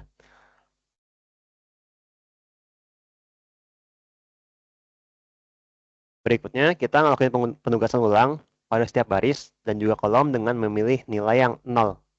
Jadi kita pada dasarnya ini kita tuh ngulangin dari awal lagi. Setelah kita memperbarui si nilai pada si matriks ini. Nah, setelah ini kita bisa mengetahui di sini bahwa ternyata setelah kita udah modifikasi, dia tuh udah bisa kepilih semuanya. Jadi masing-masing pilot dapat 1 rute. Ya, nanti ini perinciannya bisa dibaca aja ya. Perincian gimana cara aku milihnya. Nah, kalau kayak gini berarti dia udah optimal. Karena semuanya udah punya rute yang optimal. Semua pilot udah punya rute yang optimal. Kalau misalnya masih belum gimana? Kalau misalnya masih belum ya diulang lagi cara yang tadi itu, yang di garis-garis itu. Kayak gitu ya.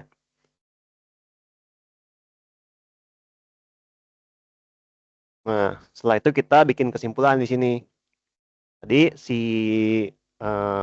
pilot pertama di-assign ke rute keempat penerbangannya dengan kosnya sebesar 4. Terus pilot kedua rute 5 dengan kos besar 4 dan seterusnya. Tuh, kosnya dapat dari mana? Kosnya dapat dari yang di aku lupa. Dapat dari yang awal ya kalau nggak salah. Ya dari di yang awal tadi di matriks ini tapi yang matriks awalnya gitu. Nah, nanti jadi setelah misal kalian udah ketemu yang 00 di mana itu, cek ke matriks awalnya itu di mana gitu. Di matriks awalnya itu berapa sih kosnya itu. Ini kesimpulannya dengan total biaya optimal sebesar 25 juta dengan menambahkan semua kosnya. Dari 2,5 juta. Gitu ya. Ada yang mau tanya dulu nggak? Aku tunggu sampai 21.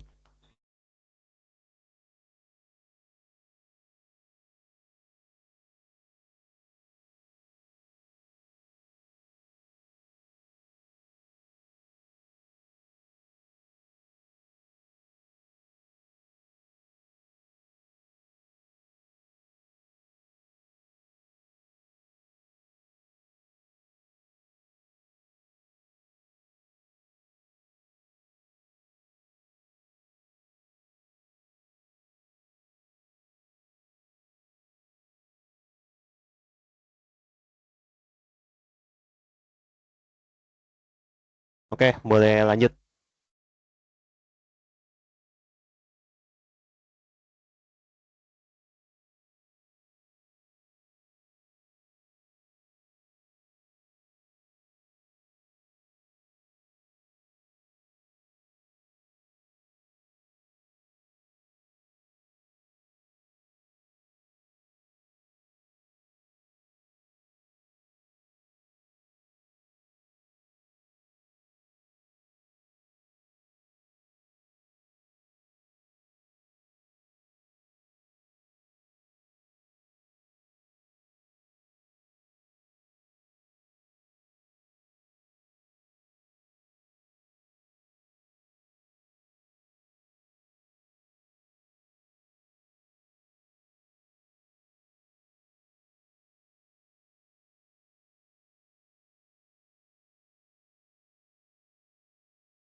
Oke.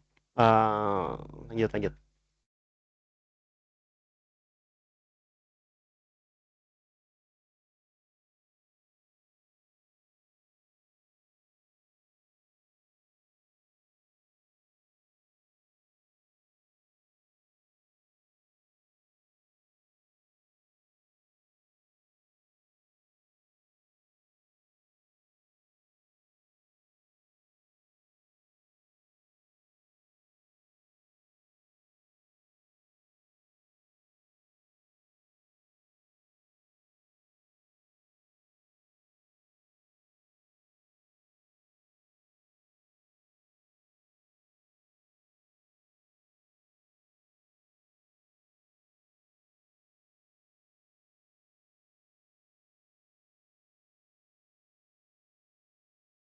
Oke. Berikutnya untuk yang UTS 2023 ini ada 3 soal juga. Cuma dia yang soal pertamanya ya agak nggak ngotak sebenarnya sih karena dia panjang banget. Ceritanya kenapa bisa ada soal seperti ini karena Pak Bona dulu sama Pak Febri. Pak Febri nggak soal seperti ini. Itu ya. Jadi kita punya suatu segmen jalan sepanjang 30 kilo dengan lebar jalan 1 km dan seterusnya.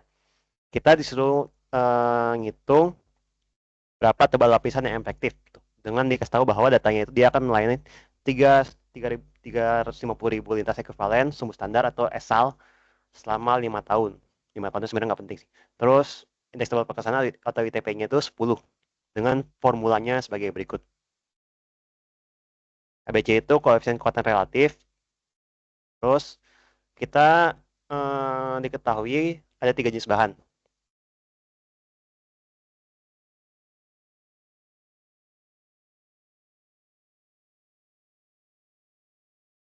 Nah, ada beberapa macam timah materi atau lapisannya. Jadi yang pertama itu laston atau lapis permukaan itu kan di paling atas ya. Untuk yang lapis aspalnya tebal minimum 5 cm, si A-nya itu 0,4 dengan harga 15 juta rupiah per cm. Terus harga kelas A atau fondasi di fondasi atas ya. Tebal minimumnya 15 cm, si B-nya itu 0,15, harganya 5 juta. Terus yang fondasi bawahnya itu tebal minimum 15 juga, kuota relatifnya 0,1, sama harganya itu 2 juta per senti. Nah itu logis ya, karena ya makin ke bawah kan biasanya makin itu ya, makin murah harga materialnya. Terus selain itu agregat kelas B cuma tersedia sebanyak 100.000 meter kubik, itu constraint-nya. Nah, kita disuruh memformulasikan dalam standar mathematical form untuk minimumkan biaya konstruksi perkerasan, terus untuk solusi optimum, dan seterusnya. Sebenarnya ini ada dua cara, tapi nanti aku jelasin. Terus yang kedua itu yang disuruh ngitung file-file kayak tadi sebenarnya, jadi aku nggak usah baca lagi ya ini soalnya.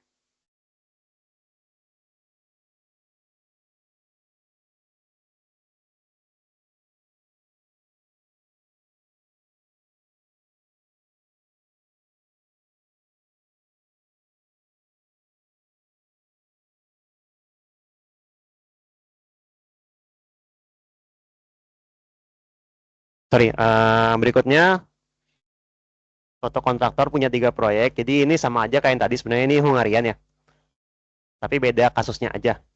Tuh.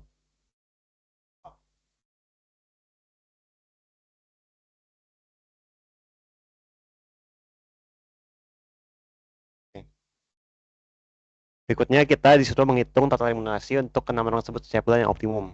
Nah, ini nanti dibaca lagi ya soalnya sama yang bertugas buat baca soal ini.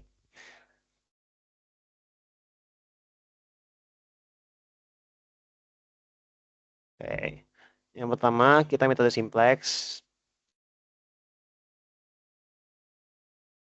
Tadi ini soalnya lagi. Nah, itu.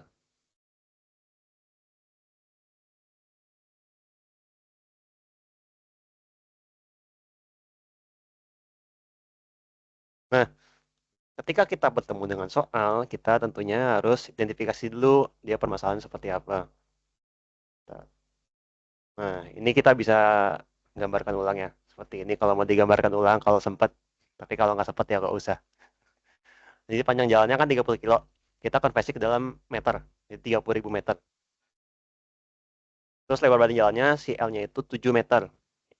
Terus casalnya 350.000. T-nya 5 tahun. T-nya nggak dipakai sebenarnya.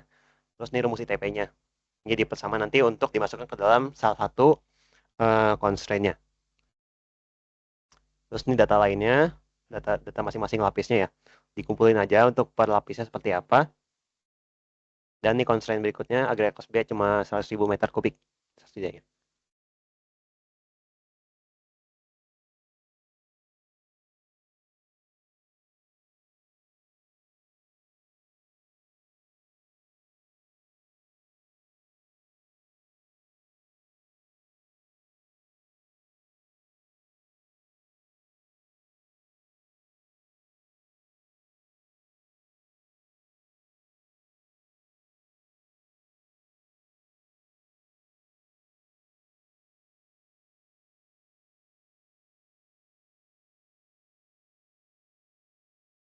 Oke. Ini untuk standar mathematical formnya tadi yang untuk yang soal A ya. Nah, itu kita buat dalam bentuk standar. Ini untuk yang Z-nya. Z-nya itu kan tadi si itu ya. Si apa? Objective function-nya untuk mengetahui berapa total biayanya. Jadi kita masukkan aja si cost tadi kan. Kita udah tahu tuh cost yang untuk lapis pertama itu 15 juta per senti ya. Kalau ya per senti. Terus yang kedua itu 5 juta. Yang ketiga 2 juta. Kemudian kita bisa masukkan si constraint untuk lapis fondasi bawahnya di sini untuk menghitung volume total lapis fondasi bawahnya berapa. Nanti kita bisa ubah ini ke dalam bentuk yang lebih sederhana, yaitu D3 kurang dari 47619 ini. Ini dapatnya dari mana? Ini dari rumus volume secara logis. Dari panjang kali lebar kali tinggi. Kenapa yang D3-nya dibagi 100? Karena dia masih dalam sentimeter, sementara kita mau ubah ke dalam satuan meter. Ya. 30.000 dari 30 kilo, 7-nya itu lebar jalannya. Ini si ketebalannya, yang D3 per 100 ini ketebalannya. harus kurang dari 100.000 meter kubik sebagai volume maksimal si agregat lapis fondasi bawahnya. Tuh, nanti kita bisa dapat D3 sama dengan kurang dari sama dengan 47619 meter kubik. Sorry, sentimeter. Ya, aku lupa sentimeter sih, sentimeter. Lalu kita bisa ubah ke dalam bentuk awalnya di sini. Itu minimize bla bla bla bla. Ini dari yang soalnya tadi ya. Kita bisa buat jadi bentuk standar seperti ini. Untuk standar itu kita kalau lihat di PPT Babona itu adalah si maximize z bla bla bla bla, si variabel lainnya itu. Terus kita buat jadi kurang dari sama dengan semua di sininya. Ya. Jadi kalau standar matematika form seperti ini. Kalau lihat PPT Babona itu. Terus yang paling bawah, constraint paling bawah ini harus dimasukkan juga karena dia sebagai constraint non negatif. Supaya nanti hasilnya nggak dapat yang negatif.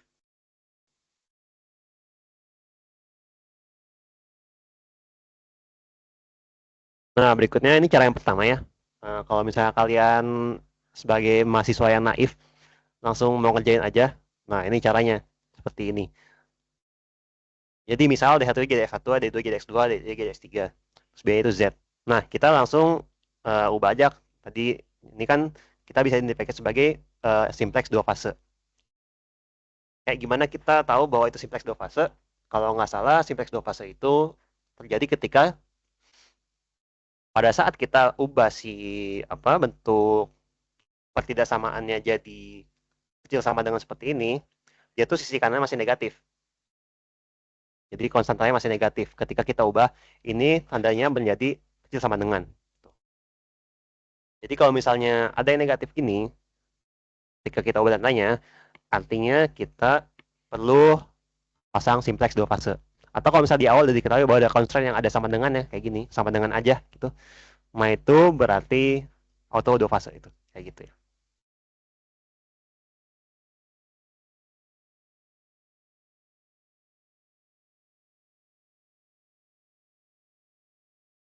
Nah, ini solusi primalnya. Kita fase pertama itu kita ubah jadi augmented form. Lalu kita masukkan artificial variable. Jadi kalau misalnya dua fase itu kita pakainya artificial variable untuk fase pertamanya. Jadi kita bisa identifikasi untuk select variabelnya adalah S4, kemudian surplus variabelnya S1 sampai S3. Artificial variabelnya 1 sampai A4. Gitu ya. Lalu di sini kita masukkan constraint yang lainnya non negatifnya juga gitu. Nanti kita bisa dapatkan hasil untuk fase pertamanya optimumnya. Ini aku skip aja ya, gitu ya, karena udah tadi diajarkan ya.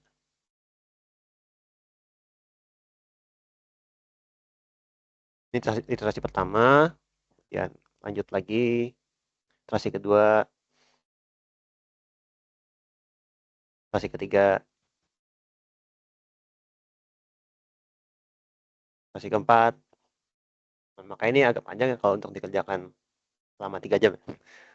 Nah, ini iterasi kelima, jadi fase pertamanya udah optimum di sini. Jadi kita memperoleh solusi optimum awalnya sebesar ini. X1-nya 15.625 dan seterusnya. Itu ya.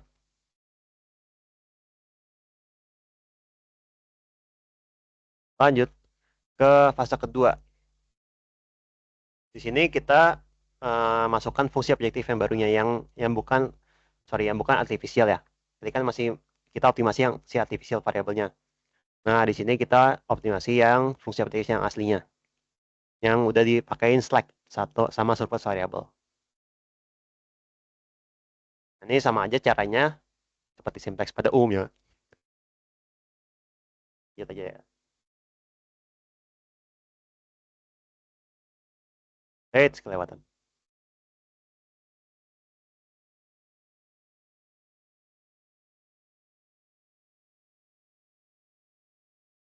Nah, kita peroleh solusi optimumnya sebesar X1 5, X2 21587, X3 47609. Dengan Z minimumnya 278,175 juta rupiah.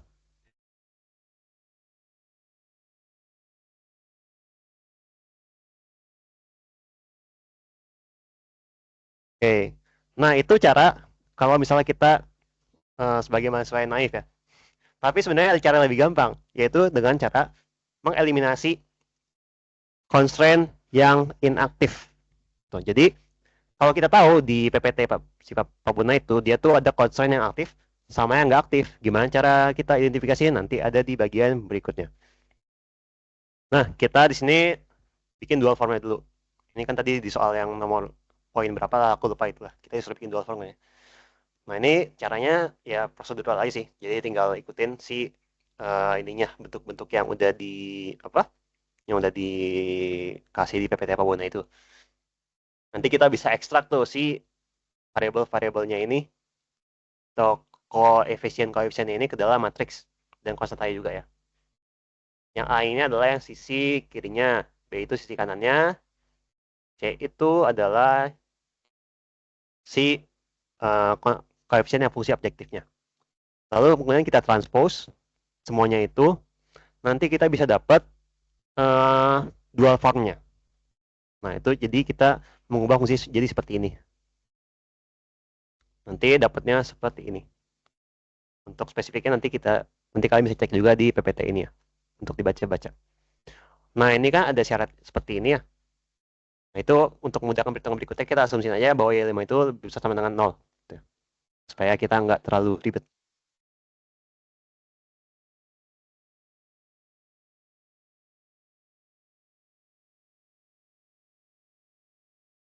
Ini untuk augmented dual formnya. Jadi setelah ini dihitung pakai simplex biasa ya, karena disuruh ngitung yang dual juga kan ya. Nah, ini untuk solusi dual sama kayak tadi caranya, aku skip aja ya.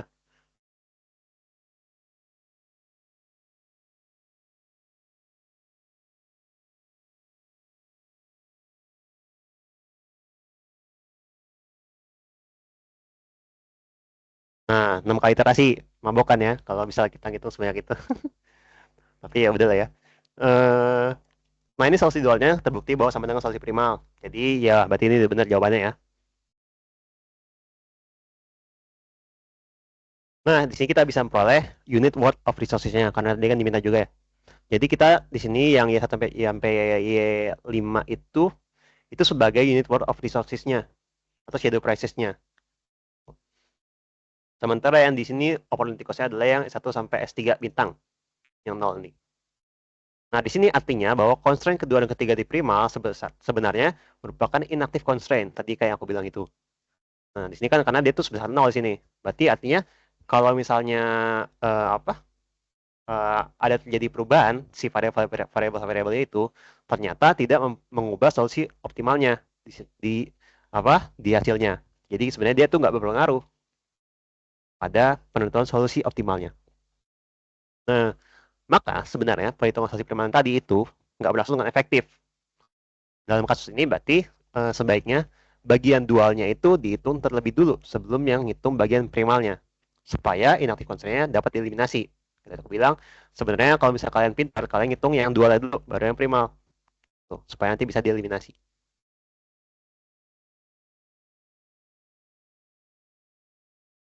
Nah, ini untuk pembuktiannya, bahwa ternyata kita bisa dapat bisa dapat hasil dengan lebih cepat. Jadi kita bisa eliminasi dulu constraint tadi, dibilang bahwa itu ternyata inaktif gitu, yang 0 ini. Yang 2 sama 3 ini kita bisa eliminasi dulu. Jadi persamaan kedua dan ketiga di primal tadi kita eliminasi, jadi cuma ada di sini ada 3 persamaan yang tersisa. Persamaan pertama, keempat, persamaan pertama, persamaan keempat, sama persamaan yang kelima. Nanti ini hitung kayak biasa. Nah, ini kan berkurang itu si artificial variable jadi cuma 2 doang tuh. Ini kan lebih gampang. Walaupun masih 2 fase. Fase pertama, kedua dan seterusnya ya. Nah, ini kan 5 kali iterasi ya untuk fase pertamanya kalau nggak salah. Nah, ini cuma 3 kali iterasi, ini lebih cepat kan.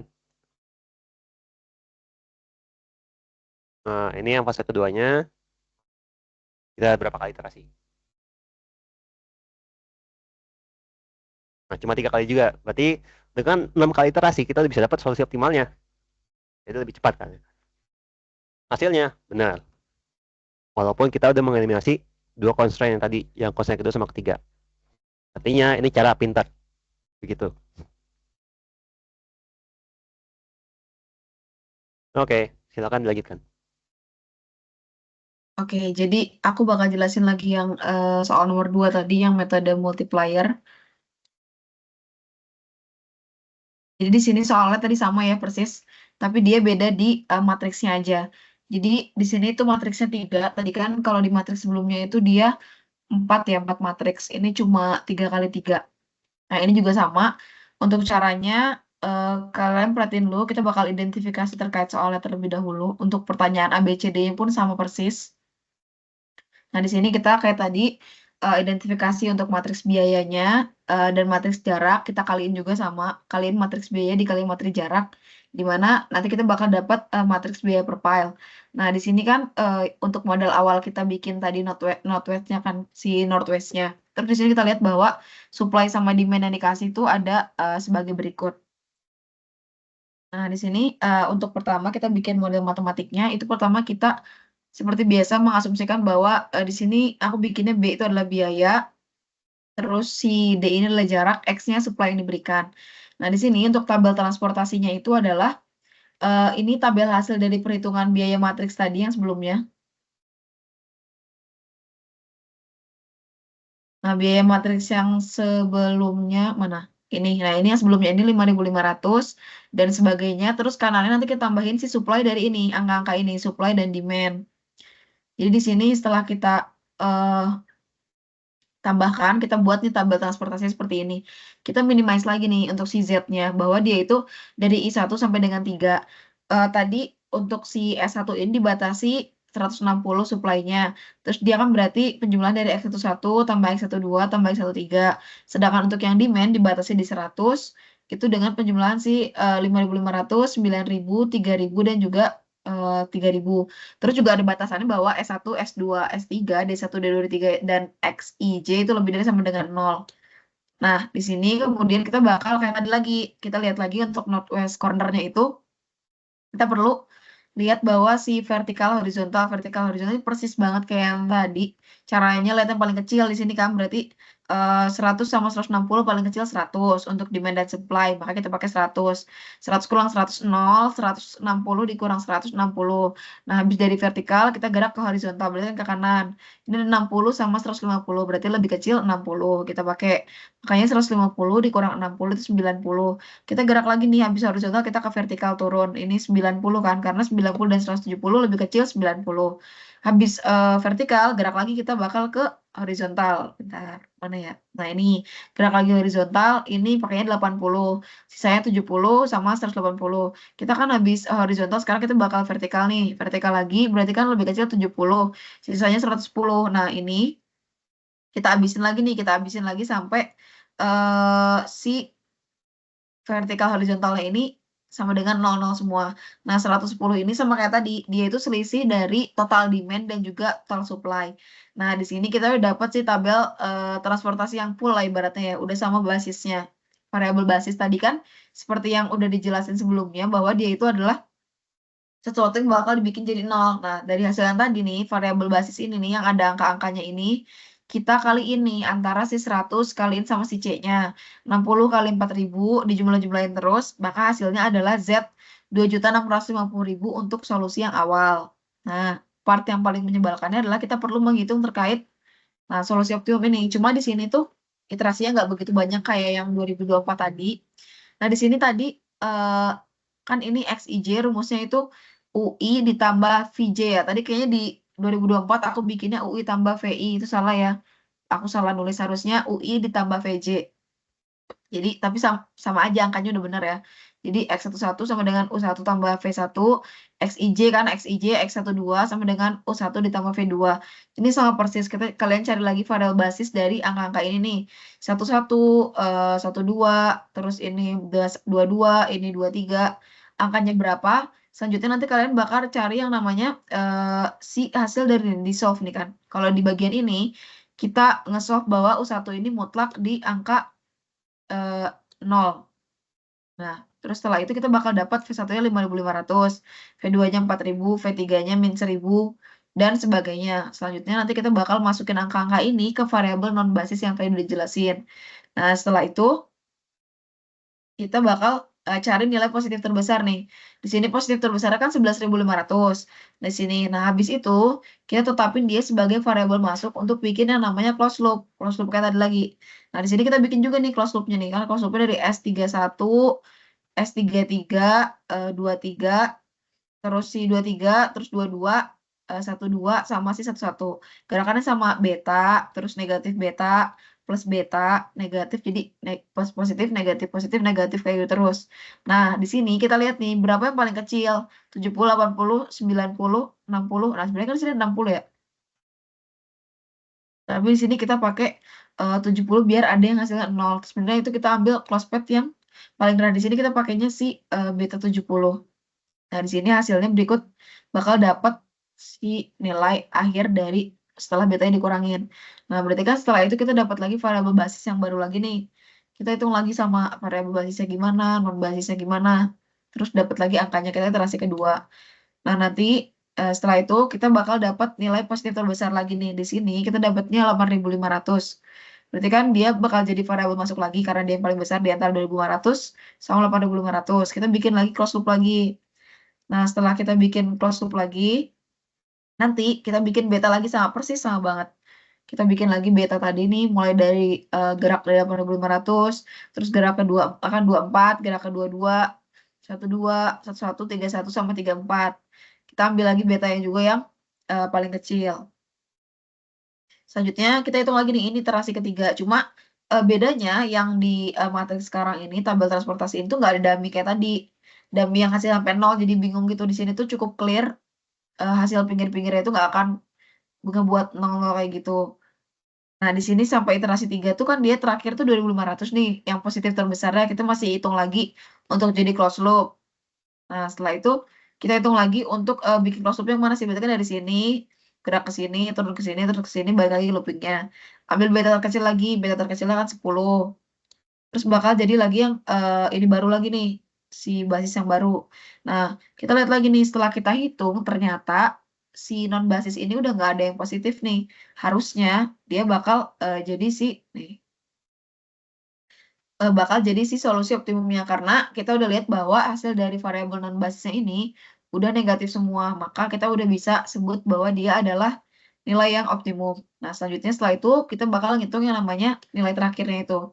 Nah, ini untuk solusi akhir atau optimumnya sama dihitungin ya tadi. Berarti kan sisa variabel basisnya itu di 150, di 12, terus di 14, terus di ini kan. Tapi di 14 ini kan dia sisa ya hitungannya.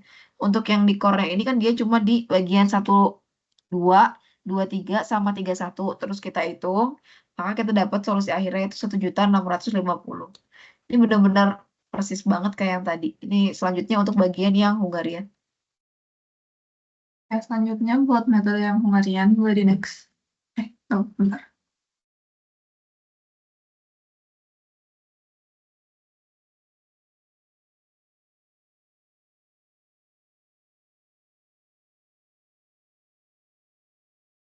Oke, untuk soalnya ini kita ada 3 kontraktor yang punya 3 proyek. Nah, kontraktor ini bakal menempatkan personel dari 3 kantor cabang di 3 proyek yang dimilikinya. Terus dia tuh memerlukan 1 orang site engineer dan 1 orang administrasi proyek. Nah, buat yang kantor pertama itu dia butuh 1 engineer dan 1 orang admin. Yang kantor kedua itu perlu 2 orang engineer, yang ketiga itu dia perlu 1 engineer dan 1 orang admin. Nah, untuk gajinya itu beda-beda. Untuk yang engineer 7,5, sedangkan yang admin itu 5,5. Sementara tunjangan di tiap proyek untuk admin dan engineer juga beda-beda seperti pada tabel ini. Nah, untuk soalnya kita diminta untuk menentukan penugasan optimum untuk masing-masing personel dengan metode Hungarian. Berapa total remunerasi yang harus dikeluarkan untuk 6 orang setiap bulan yang optimum. Nah, kita pakai metode Hungarian buat mencari yang optimumnya. Ini kan sebenarnya masalahnya adalah ketersediaan pekerja dan kombinasi antara si besaran tunjangan dan gajinya, karena setiap kantor cabang kan beda-beda. Nah, karena itu kita harus bikin susun matriks berdasarkan kebutuhan jumlah engineer dan admin di setiap kantor cabangnya. Nah, ini kita buat satu-satu, misalkan nih engineer di kantor satu dan admin di kantor yang ke satu. Terus kita punya engineer satu tapi di kantor yang kedua, terus engineer kedua tapi di kantor yang kedua, terus engineer ketiga di kantor ketiga dan admin ketiga di kantor ketiga. Sama untuk tabel yang horizontalnya, misalkan ini engineer di kantor satu, admin di kantor satu. Nah, ini harusnya engineer di kantor 2, admin di kantor 2, terus engineer di kantor 3, dan admin di kantor 3. Nah, setiap elemen di sini tuh dia sebenarnya penjumlahan dari gaji pokok dan tunjangan yang sesuai. Nah, misalnya pada 2E dan E3. 2E ini kan di sini ya, terus E3 di sini. Ini kan sebenarnya gaji engineer sama tunjangan engineer di kantor 3 dan proyek 3. Kalau misalkan kita lihat di sebelumnya, dia kan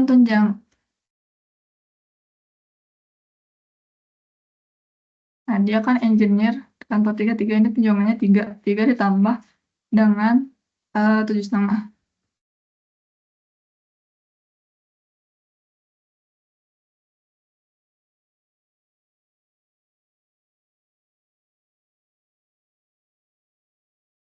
Nah, 7,5 ditambah 3,5 itu dia sama dengan 11 juta per bulannya. Nah, ini kita lakukan untuk ke setiap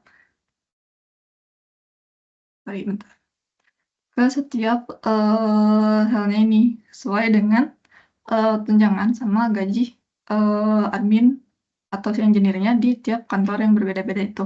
Kita isikan dulu semuanya, lalu kita cari untuk setiap row-nya itu minimum value-nya itu berapa. Misalnya di row pertama, ini kan minimum value-nya 10. Terus kita taruh 10, di sini 8, 10, 9,5, dan 7,5. Nah, terus untuk setiap baris elemennya, ini kita kurangkan dengan minimum value-nya di tiap baris. Nah, udah kita kurangkan kan tadi misalnya awalnya yang pertama tuh dia udah 11, tapi minimum value-nya 10.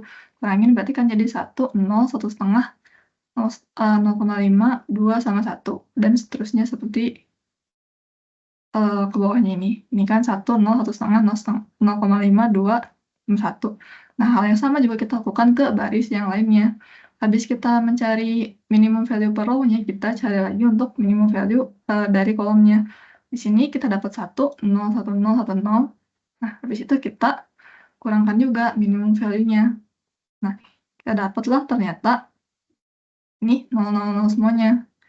Nah, hasil pengurangannya kan ini sebenarnya dia udah menunjukkan nilai 0. Nah, artinya setiap peran yang berbeda ini bisa dikatakan sudah mencapai kondisi optimum dan setiap pekerja ini memiliki peranan untuk setiap lokasi proyek dan kantor cabangnya masing-masing. Nah, itu kita sesuaikan angka nilainya itu di matriks awal. Kan kita dapatnya yang kayak gini. Nah, di matriks awal, kita dapat nih untuk yang engineer, ya harus dapat gaji sebesar 11 juta. Kalau admin itu 8 juta. Kita cek ke yang matriks awalnya.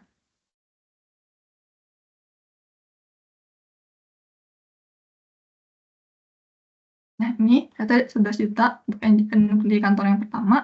Nah, yang untuk adminnya itu di kantor pertama itu 8 juta.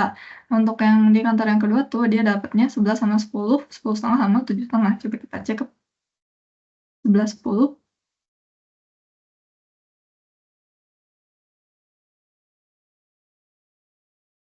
Nah, ini kan kita udah sama 11, 10 sama 10,5 sama 7,5 juta.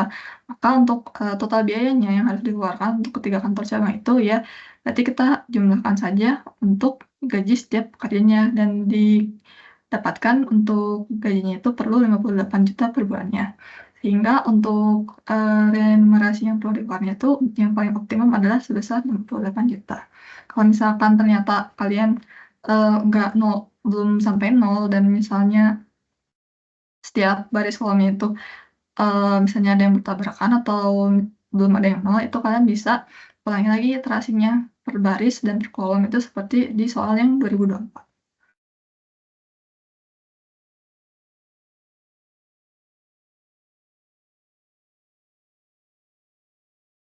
Mungkin itu aja sih dari kami, karena kayaknya kalau misalkan dibahas ini 21 udah lama ya. Oh, sebelumnya ada yang ditanyakan dulu atau ada yang belum jelas dari yang sudah dijelaskan?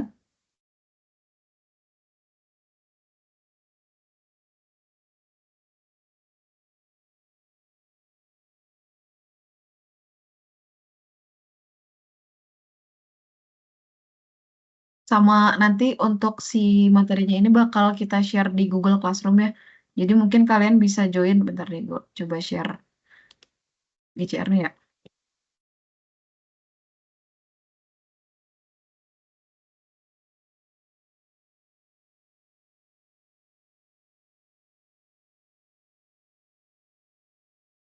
Oke, coba kalian bisa coba masuk ke Google Classroom-nya dulu. Nanti kita bakal share terkait PPT sama recordingnya di sana ya. Terus juga nanti bakal ada tugas-tugas dari Pak Bona, mungkin udah ngasih tahu. Sisrek ini agak banyak tugasnya. Nanti biasanya sih kita ngasih deadline itu nggak terlalu buru-buru ya mepet-mepet di akhir. Cuma tugasnya bakal cukup banyak. Jadi mungkin bisa dicicil dari sekarang kalau Bapaknya udah mulai ngasih tugas-tugasnya. Atau nanti kita mulai bikin assignment-nya. Kalau ada pertanyaan, masih boleh banget ditanyain. Atau nanti kita bisa langsung PC ke kita aja, guys. Mungkin aku tunggu sampai 21.57 kali ya kalau ada pertanyaan.